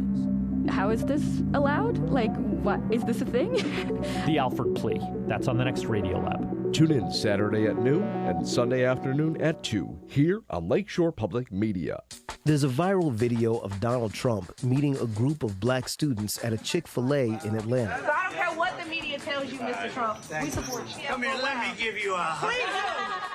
It turns one woman into a rising star on the right. Hey, Michaela, just come up for a second. Come here. A deep dive into Black MAGA on the next Reveal.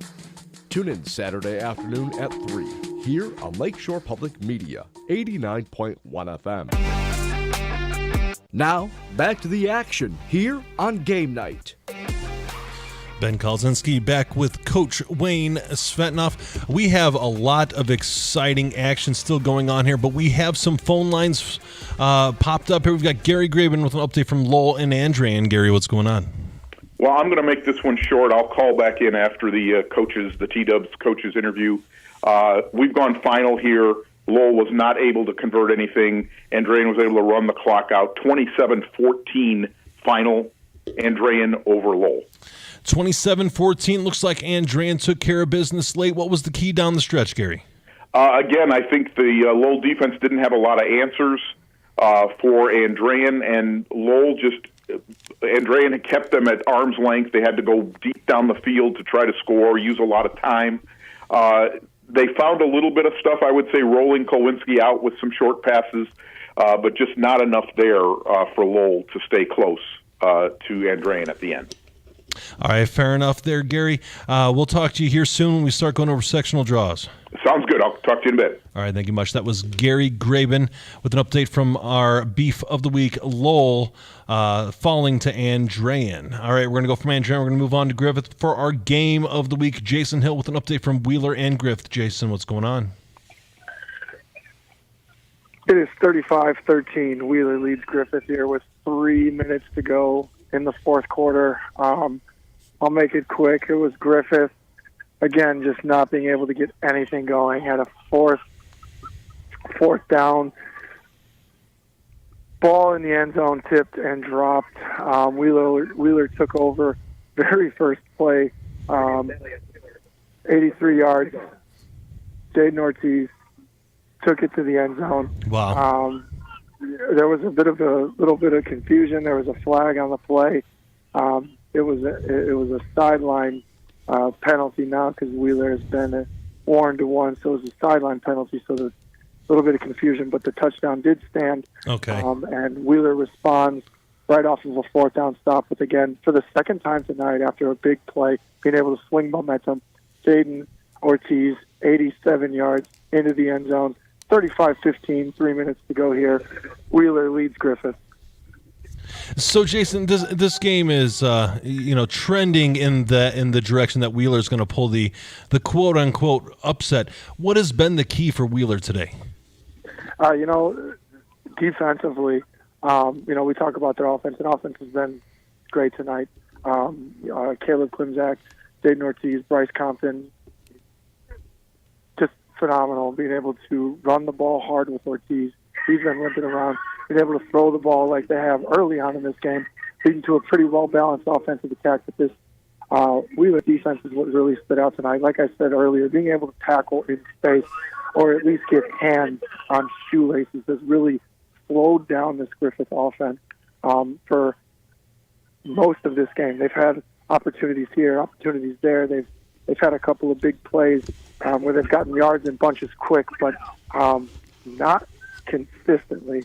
And I think it was a few weeks ago Coach Testa said about his defense, it's more of a little bend, don't break. And tonight they were bending. They got drove on a few times, but it was when they needed a big stop, when they needed a fourth down stand. They were able to come up with two of them tonight, and just shout out that Wheeler defense tonight.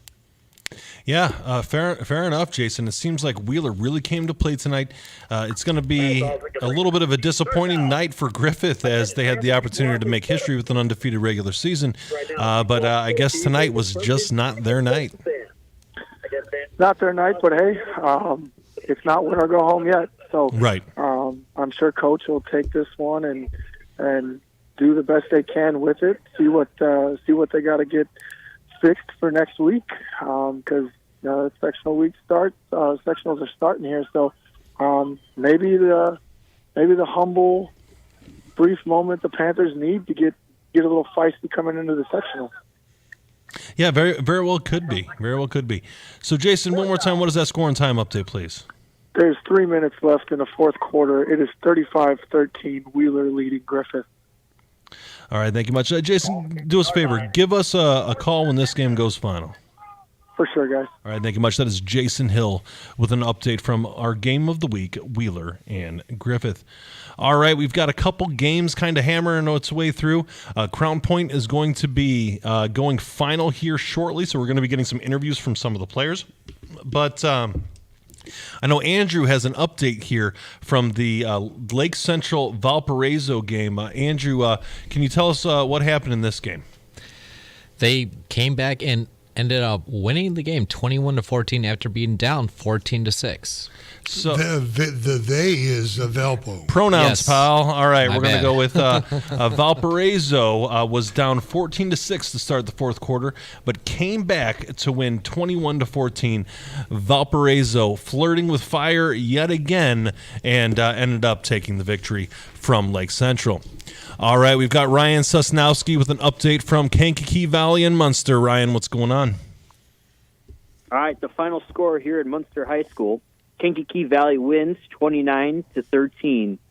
The big name here, Marco Castro, he really turned it up here in the second half, ended up with an extra 100 yards rushing, got an extra touchdown for a total of 3 rushing touchdowns. And then Diego Arroyo had the 1 passing touchdown for KV. How many yards did Castro have? 192 rushing yards. My goodness. Those are just huge numbers, Ryan. So he really put on a show today. Oh, yeah, he really turned it up in the second half. Diego Arroyo, KV is not really known as a passing team, but you know what? He had 154 passing yards today, which is pretty impressive for that KV team. And 1 touchdown? Defense, 1 passing touchdown. Okay. He went with Castro mostly for the run. But on defense, Jane Anderson for KV ended up with 8 tackles as well, and he led the team in tackles as well. Great. So Ryan, what do you think was the key to this game? For the victory on this week. Well, I think the key to the game for Kankakee Valley is definitely they showed that they could pass the ball a little bit. Arroyo showed they could pass the ball, which makes them a little bit more versatile heading into the sectional. And on defense, like I said, Jane Adam really stepped up for them. And I think, like I said, for KV, this is a nice little confidence booster, winning 2 games headed into the sectional. All right. Are you there, Ryan? Yeah, can you hear me? Yeah, we got you there. So, it's a really impressive game for KV in this game. Anything else you want to add before we let you go tonight? Yes. Real quick here. And then, like I said, once again, Sam Sudak was the main option for Munster High School. Had 75 rushing yards. Xavier Rodriguez as well. Another good game for Munster here for their senior night. All right, thank you very much. We appreciate it, Ryan. All right, No problem. So, the final at Munster, Kankakee Valley wins 29-13. All right, thank you much, Ryan. We appreciate all your updates, and thanks for filling us in and giving us the game recap on this one. That is Ryan Sosnowski with an update from Kankakee Valley at Munster.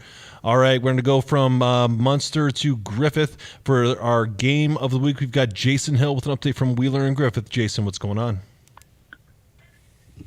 Hey there, guys. Probably the final update here from Griffith as Wheeler just called a timeout, and they're ready to punt this thing away with about 38 seconds left in this ball game. Coach Mason not wasting his timeouts to slow down this quick 3-and-out here from Wheeler, and Wheeler looks content just to line up and punt this thing back. So here, just checking my notes, you guys kind of asked, what was the big thing Wheeler could hang their hat on tonight, and this defense made Griffith go turnover on downs 3 out of 4 drives in the second half. Only got drove on really twice this game. This defense for Wheeler came ready to play tonight, tackling in the open field and doing the things necessary to slow down this Griffith offense and let that Wheeler offense really shine. It was pleasant to see Coach Testa's offense out there tonight, both running the ball. Jaden Ortiz with 2 touchdowns on the ground and Bryce Thompson with 2 touchdowns in the air. It was a great night for Wheeler football. Beautiful night here at Griffith. But unfortunately, the Panthers fall to Wheeler. Looks like it's going to be 35-13, the final here from Griffith. All right, we appreciate that, Jason. Anything else you want to add about this game before we let you go? No, I mean, it'll be a great game. It was a great conference championship going to Wheeler. Fortunately, been able to see them twice this year, and 2 totally different kind of games. The atmosphere here tonight was phenomenal to start this ball game. The Griffith fans and the team, everything coming out was really fun to be a part of. Griffith always does such a great job here as the teams are lining up. 35-13 final here at Griffith. Teams are shaking hands across midfield, and it's just a beautiful night here in Griffith. All right, thank you much, Jason. Great job tonight. We really appreciate you covering our game of the week. That is Jason Hill with the coverage and update from Wheeler and Griffith, our game of the week. Great job, Jason. All right, so Coach, here we are. We're awaiting some our T-Dubs on the Coach's Corner segment, T-Dubs house. We're going to see how that works out when we get there. But what are some of the things that have caught your eye here so far this week? Over this game or just the whole this whole week? Whole week. Well, I really thought that Valpo comeback was really excellent. Right. They were down the whole game until the fourth quarter, and then they just kind of took over and won against Lake Central at Lake Central, 21-14. So that bodes well for them for a week off before they go into sectional play. Right, yeah. You kind of get your mind right, We're not getting to the surprises, but my surprise of the week is going to come from this game, and I'll explain when we get to our surprises later. What are your thoughts here on this Wheeler game? Wheeler and Griffith, our game of the week. A lot of us thought that Griffith was going to be the favorite in this game, but Wheeler really took it to him and really roughed him up. I think that is what I took from it too. Wheeler defense really played well against Griffith. Yeah. Griffith couldn't get any rhythm. Griffith couldn't do a lot of the long runs that they are noted for. Right. There's certainly 13 points is way below their average. So the Wheeler really kind of dominated this particular game, and that bodes well for Wheeler going into the section. It really does. It really does. They have the momentum. Their offense is tough. Their defense is taking care of business. This is a really good position for this program to be in right now. Look for them to maybe do some damage here in their sectional and see what can happen from there. We're getting very close to the T-Dubs house, Coach's Corner, the Tommy Williams Coach's Corner. We're getting very close to it. I know we have at least the caller on the line. We just need to make sure that they're ready for us to take them. So talking about that Valparaiso game, we've seen Valparaiso this season kind of have to come from behind to win games, kind of cut things a little bit close against teams they should have taken care of.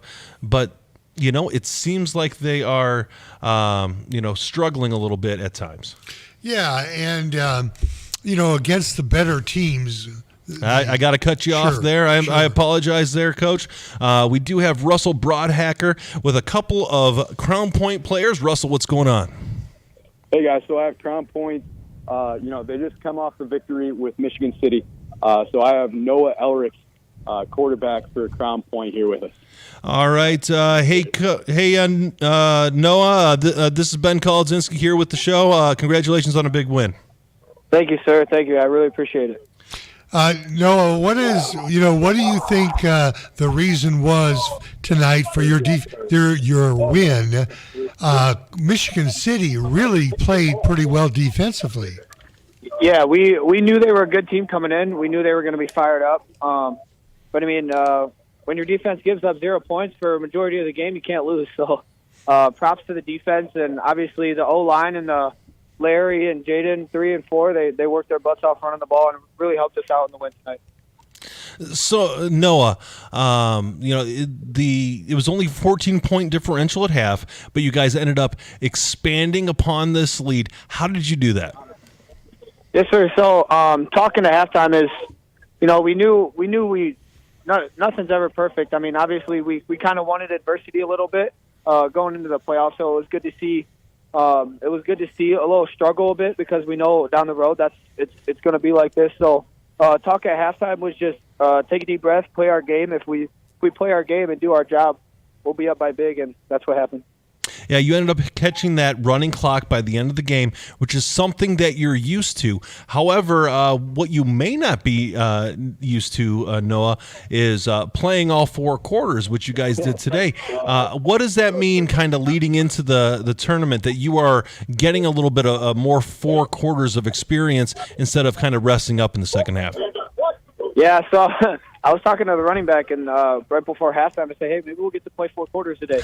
And we kind of giggled a little bit. So we were kind of disappointed we didn't have a running clock by half because that's how we should handle business. But I mean, ultimately, eventually down the road, we're going to play a full football game. I think it was good for us to see the 4th quarter and play those minutes.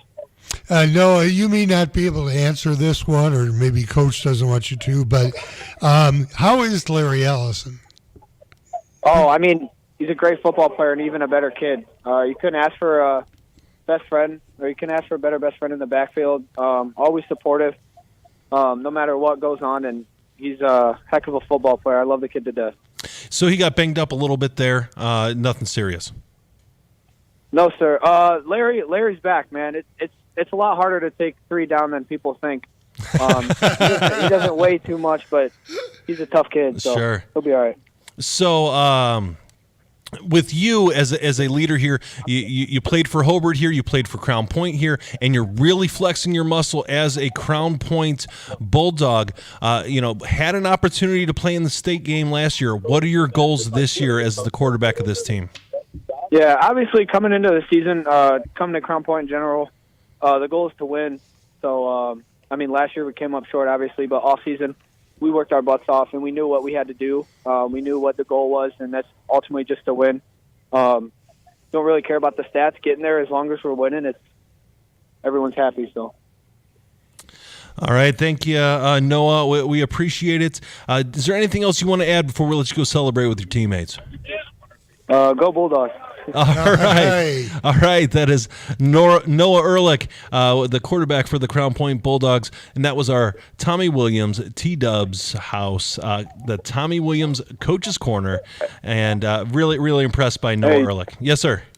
Gentlemen, real quick, if you guys would like, I have Larry Ellison here, who had a phenomenal night. He did get banged up a little bit on that last hit, but he is a great running back, phenomenal asset for Crown Point. If you guys would like to have a word real quick. Absolutely. Absolutely. We'll take him. Larry, guys from Gamenight would like to have a word with you. Oh. Hello? Hey, Larry. This is Ben Kolodzinski and Coach Wayne Svetanoff with Gamenight. Congratulations on a great victory. Thank you. I appreciate it. How did Michigan City's defense seem to really limit your offense early, and then all of a sudden you guys just blew up? Yeah, they were doing a lot of different stuff that our O-line wasn't used to seeing. Really aggressive. They were sending some blitzes and everything, and knifing and sending backers around the edge that we weren't really seeing in film or anything. So once we after the second half, our coach had a good talk with us, and we had some adjustments, and we came out in the second half knowing what to do, knowing what to run. So kind of did well for us in the second half. So, Larry, you had an excellent game yourself, and you've been our player of the week a couple times here in throughout this season. But we were chatting with Noah Ehrlich right before this, and we had mentioned to Noah that you had gotten banged up, but he said that you are tough as nails and that you're hard to bring down. Are you feeling okay? Yeah, I'm feeling all right. It was just got a little bumped up for a minute, but I'm good. Nothing too bad. So Good. I was ready to go in. I was ready to go in the second half, but coaches didn't want to put me back out there, and we got a great backup running back, Jaden Rodriguez, who doesn't let anything slow down. He keeps it going really well. Well, first and foremost, we are glad that you are healthy, and that's what really matters. But also, we're very proud of what you're doing here in Northwest Indiana. What do you owe your success to here with the Crown Point Bulldogs? Thank you. A lot of my coaches, man, they coach me up really well. Coach Albert Evans, Coach Bazia, he puts together a nice game plan, and my teammates for sure. They're always putting in the hard work during practice and always pushing me to be good. So I really think we're going to do good this year. Larry, all right, now the season's over. You guys are undefeated, but you get a week off. What is, as a player, what is the feeling about this week off? Do you want that, or would you rather play next week? I would rather play this week, but having a week off is honestly kind of nice. It really helps us get our mentality locked in and focused for the upcoming week, and it gives us a good amount of time to just overall keep practicing and just sharpen up our skills. Do you have any plans next weekend? Are you going to go on a date with your girlfriend? What do you got going on? I might go out on a date with my girlfriend, but I don't know. I got a good amount of time, so we'll see. All right, fair enough. So, Larry, you've done an excellent job this entire year. You did an excellent job today. Is there anything else that you want to add before we let you go celebrate with your team? We're winning state this year. All right. I like the confidence, and I like the bold prediction. On your shoulders and Noah's shoulders and your offensive line and coaches, you guys are going to do a great job, and we're looking forward to all the success you guys can have in the postseason. Oh, yeah. Thank you. All right, thank you much. That was Larry Ellison. Excellent interview. Both of those young men. That's right. Excellent interviews. This is our Tommy Williams house, the T-Dubs house, our coaches' corner. And this time it wasn't coaches, it was the athletes. Those young men, excellent football players and excellent student athletes. We love to hear from the youth here in Northwest Indiana. So I think we've got, we're going to move on here. We only have about 15 minutes left in the show. We're going to go ahead and bring Gary Graben on, and we're going to talk some sectional draws. How about that, right? So that sounds great. Very impressed with those two young men. Yeah. Wonder if Coach Bazia wants Larry predicting state, but he might be fine with that. Yeah. We're not entirely sure that the Indianapolis schools are listening to Lakeshore. Oh, but please. They are. They might be. We are broadcast worldwide on the World Wide Web. So we're number one in Djibouti.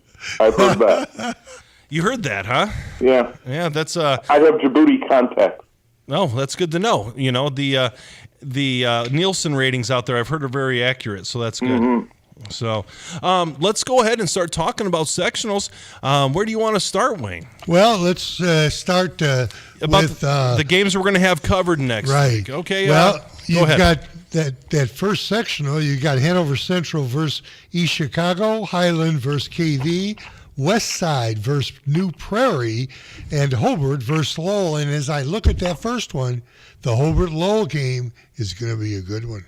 Oh, absolutely. Let's start at the very top of this 4A sectional, Hanover Central and East Chicago. I think we know who's going to be favored in that game. What's your take there, Gary? Well, when you looked at the sectional before the draw, there are three really good teams, and then there's Lowell lingering right there just outside the three. And if you were one of those three, you were hoping you wouldn't have to play the other two. Right. So Hanover got the favorable draw. They're only going to have to play either Hobart or New Prairie if the sectional holds the form. Right. So Hanover got what they wanted. Obviously, heavy favorites with East Chicago. KV would be heavy favorites with Highland. New Prairie, a heavy favorite with Westside. And then, I did the first Hobart-Lowell game, which started off a little slow, but ended up with Hobart and a running clock. So Lowell's going to have to make a lot of adjustments. That game, again, is at Lowell. Always rivals, but they're going to need a little help if they're going to hold Hobart down there. Yeah, absolutely. You know, but we also got to keep in mind you can't necessarily predict what happened in the regular season is what happens in the postseason. A lot of things change over time, and a lot of teams get better, and that familiarity continues to breed contempt. Well, you don't have to give much of a speech for that game. You know, when you're the coach, they will be motivated. There's a lot of motivation there. How about then 3A Sectional 25? You got John Glenn at Jimtown. Calumet is at Mishawaka Marion, a tough team always. You've got Knox at River Forest and Bishop Knoll at Griffith. I'm looking at Knox and River Forest as being a real good game. Yeah, our guy Jason Hill is going to be at that game next week, so we'll get a look here at Knox. I know in the Sagarin ratings, Knox is the favorite in this sectional. Mishawaka Marion also very high in the Sagarins. You know, Griffith's going to take a little bit of a hit tonight with this game there. Obviously, with Bishop Knoll, they'll be a heavy favorite. And if that holds, if Knox wins, it would be Griffith traveling to Knox to visit Coach Radke and remind him of the black and gold. Yeah, absolutely. That's a program that he is very familiar with. That's for sure. 2A and Sectional 33, we got Bremen against Lake Station. Whiting travels to Andrean and Wheeler to Boone. Rensselaer gets the bye. Yeah, Rensselaer with the winner of Bremen Lake Station, and Bremen is a decent team. I saw them last year in the playoffs, and I know they were returning a lot of their key players. On the bottom half, obviously, Andrean a heavy favorite. You know, Wheeler didn't get any favors in this draw because if they're going to win this sectional, they're going to have to go through Boone Grove, Andrean, and probably Bremen. Right. So Wheeler definitely the only advantage if they can handle Boone Grove. And that's going to be a tough matchup. They would have Andrean at Wheeler in week 2. So they would get them on their home field, but we saw they didn't have any trouble traveling tonight to the Boneyard and playing a fantastic game. So really one of the interesting games here next week is that Wheeler-Boone Grove game. Yeah, I think that's going to be a fun one. I know that we have a rooting interest here with Tom Maloney, who's a Boone Grove guy. He's actually not going to be hanging out with us next weekend. He's got another plan, but that is going to be a fun game because Boone Grove, you know, is the number one in the Little Five, and then Wheeler is, what was Wheeler ranked in the top 10? Let's see here, number 8. So these are two pretty close paired teams according to the infallible Wayne Svetanoff ranking system. Did you hear that? I heard it. Gary, I looked at his computer model, and let me tell you, it is impressive. His computer model is flipping a coin. You know that. But regardless, this is a historically pretty evenly matched programs from in close proximity, kind of a rival as well. So that'll be an interesting one for sure. Well, and 3 of the power teams on the same side of the bracket. So this one did not. Most of them drew out that if the favorites win, we're going to have incredible sectional finals. But really, this one here is the first 2 weeks are going to decide most of what this sectional is. Right. Yeah, I think so. So let's move on to the 1A, and then we'll kind of pepper around and look at some of the games that we're interested in. So sectional 1A, we've got South Newton playing North Judson. North Judson pretty tough this year. We've got South Central playing Culver. We've got Bowman playing North Newton, and then we've got West Central and LaVille. Gary, what do you know about this South Newton and North Judson game? I know that North Judson will be a heavy favorite, and actually they'll be a pretty heavy favorite in all these games. Right. West Central, LaVille, obviously are 2 teams that drew each other here that are probably the second and third best teams maybe in this sectional. But North Judson, there's a reason why Wayne has them in the big boy poll and not just barely in, that they are significantly in. And if you look at the Sagarin ratings, which we reference often, they're 10 points better than the second best team in the state in 1A. So North Judson is a heavy favorite. We've talked, Tom and I have talked on the Friday morning hit that we do on the radio, that Indianapolis Lutheran has been the bully in 1A over the last few years, but the success factor in the new alignment moved them up to 2A. So all the way through here, the teams that would stop them, I think, including Adams Central, I think are up in 2A. So North Judson, the path has cleared that if they stay healthy, they have a very good chance to be playing Thanksgiving weekend. Yeah, fair enough. I think it's going to be very interesting there for all of these. And Andrew has something he wants to add. Andrew, what's up? And to remind all listeners, North Judson is currently ranked in the AP poll at number 1 for the state of Indiana as well. They're there for a reason. Yeah, for their class. So, they're very tough and a good program there, and as they should be. They keep stomping people, and that is what you want from a program. Take care of business, win what you need.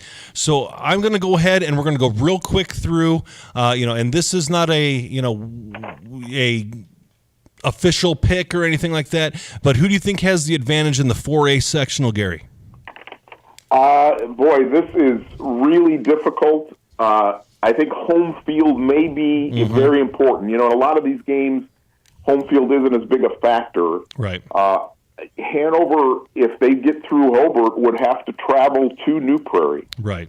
And I think that would be a very difficult job to go out to Rolling Prairie and win. So with that kind of a draw and the fact that Hanover seems last week and even this week they did beat Hammond Central, but not the vintage Hanover way. Right. I think I like New Prairie in that sectional. All right, fair enough. What about 3A? What do you got for 3A, Gary? Wait, what's the master prognosticator? Oh, all right. Gary, who do you got for 4A? I don't want to leave anybody out. Well, we do, but just for giggles, we want to hear. Hanover Central is my pick. That's your pick there. Yeah, Hanover Central's mighty tough. I'm going to lean towards Gary there. I've seen New Prairie play. They're awfully tough, but also traveling from Cedar Lake to Rolling Prairie, Indiana, that is a long drive, and it very well could be 25 degrees outside by that point, and that's a tough situation for them to play in. All right, what about 3A here, Gary? I think I like Russ Radke here. I think I like Knox. Knox has one of the most talented players around, and Coach Radke is not a rookie coach. Nope. He knows how to prepare teams for the playoffs. Again, I think if things hold to form, he could end up being at home in the second week and the third week of the sectional. Sure. Big advantage, big home crowd there, passionate crowd. I like Coach Radke and Knox. Wayne, who do you got? Mishawaka Marion. I think that they have a great schedule, and they play the very tough league up in South Bend. Right. And they've really, honestly, are favored in that top bracket where Knox has to play River and Griffith. Right. So I'm going to take, Marion. I'm kind of torn between two because these are the two teams that I thought would be the case. I don't know enough about Mishawaka Marion, but I do know quite a bit about Knox. So out of complete lack of familiarity, I'm going to have to go with Knox on this one as well. What about Class 2A, Gary? I think Andrean is peaking at the right time. Obviously, Wheeler's playing very good football. Right. But I think Andrean is coming alive. They're getting better every week, and I like the 59ers. All right, real quick, Gary, who do you got in 2A? I'm sorry, Wayne? I really think, I'm taking Wheeler. They're playing really well right now. I know Andrean is tough. I understand that. And I know Boone Grove is tough. Absolutely. But since, Tom's not going to be here, I'm going to take Wheeler. All right, fair enough. Real quick. Thanks, one word answer, folks. Let's go with Section 1A. Who do you got? Judson. All right.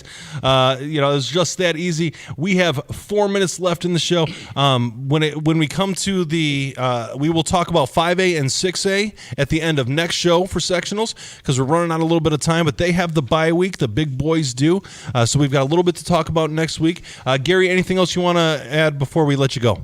No. I think, again, always exciting this time of year to get the tournament started.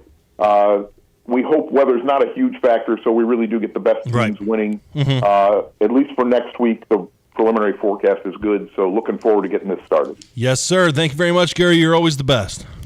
You guys, too. Great show tonight. All right, thank you much. Thanks, Gary. That's Gary Graben talking sectionals here. We only have about 3 minutes left in the show, so I'm going to hand it over to Tom Maloney to do the final scoreboard update. Tom, send it back to me when you're done. Thank you, Ben. And again, we want to congratulate the conference champions tonight.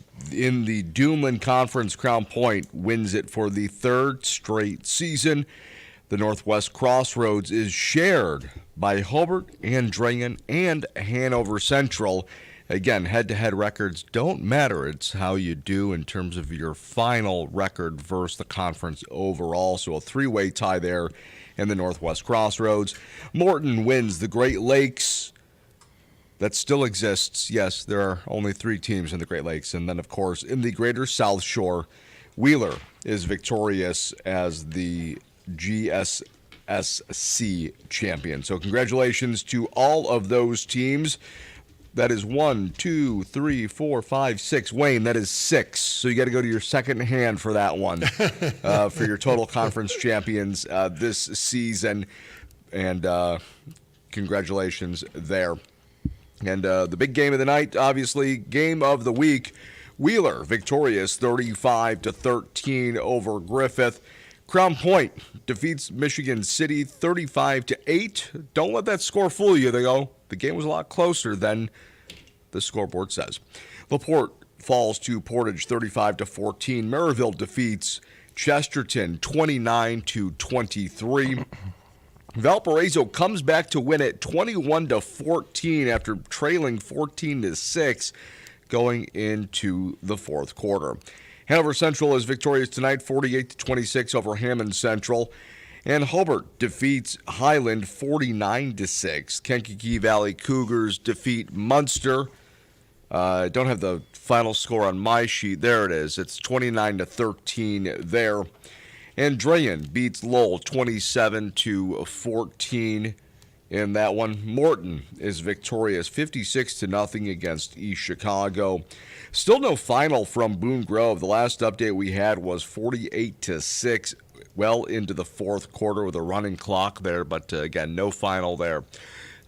Calumet and West Side, the last update we had there, Calumet was up 38-36. I think both teams at this point had each scored 4 touchdowns in the fourth quarter. LaVille defeats Whiting 49-14. River Forest defeats Lake Station 55-16. South Central and Culver, final there of 30-22 for South Central. Winnemac defeats Caston 16-11. Judson wins 60-18 over Pioneer. Rensselaer falls to Logansport, and Knox was defeating the Bowman Eagles, but no final yet. All right, thank you, Tom. That was Tom Maloney with the scoreboard update. I want to thank our correspondents tonight. We've got Russell Broadhacker, we've got Gary Graben, we've got Ryan Sosnowski, and we've got Jason Hill. For Tom Maloney, Andrew Johnson, Kyle Svetich, and Wayne Svetanoff, I want to say thank you. My name is Ben Kolodzinski. God bless you. Good night. This is Lakeshore Public Media, 89.1 FM, WLPR FM Lowell. Your home for local news, traffic, weather, sports,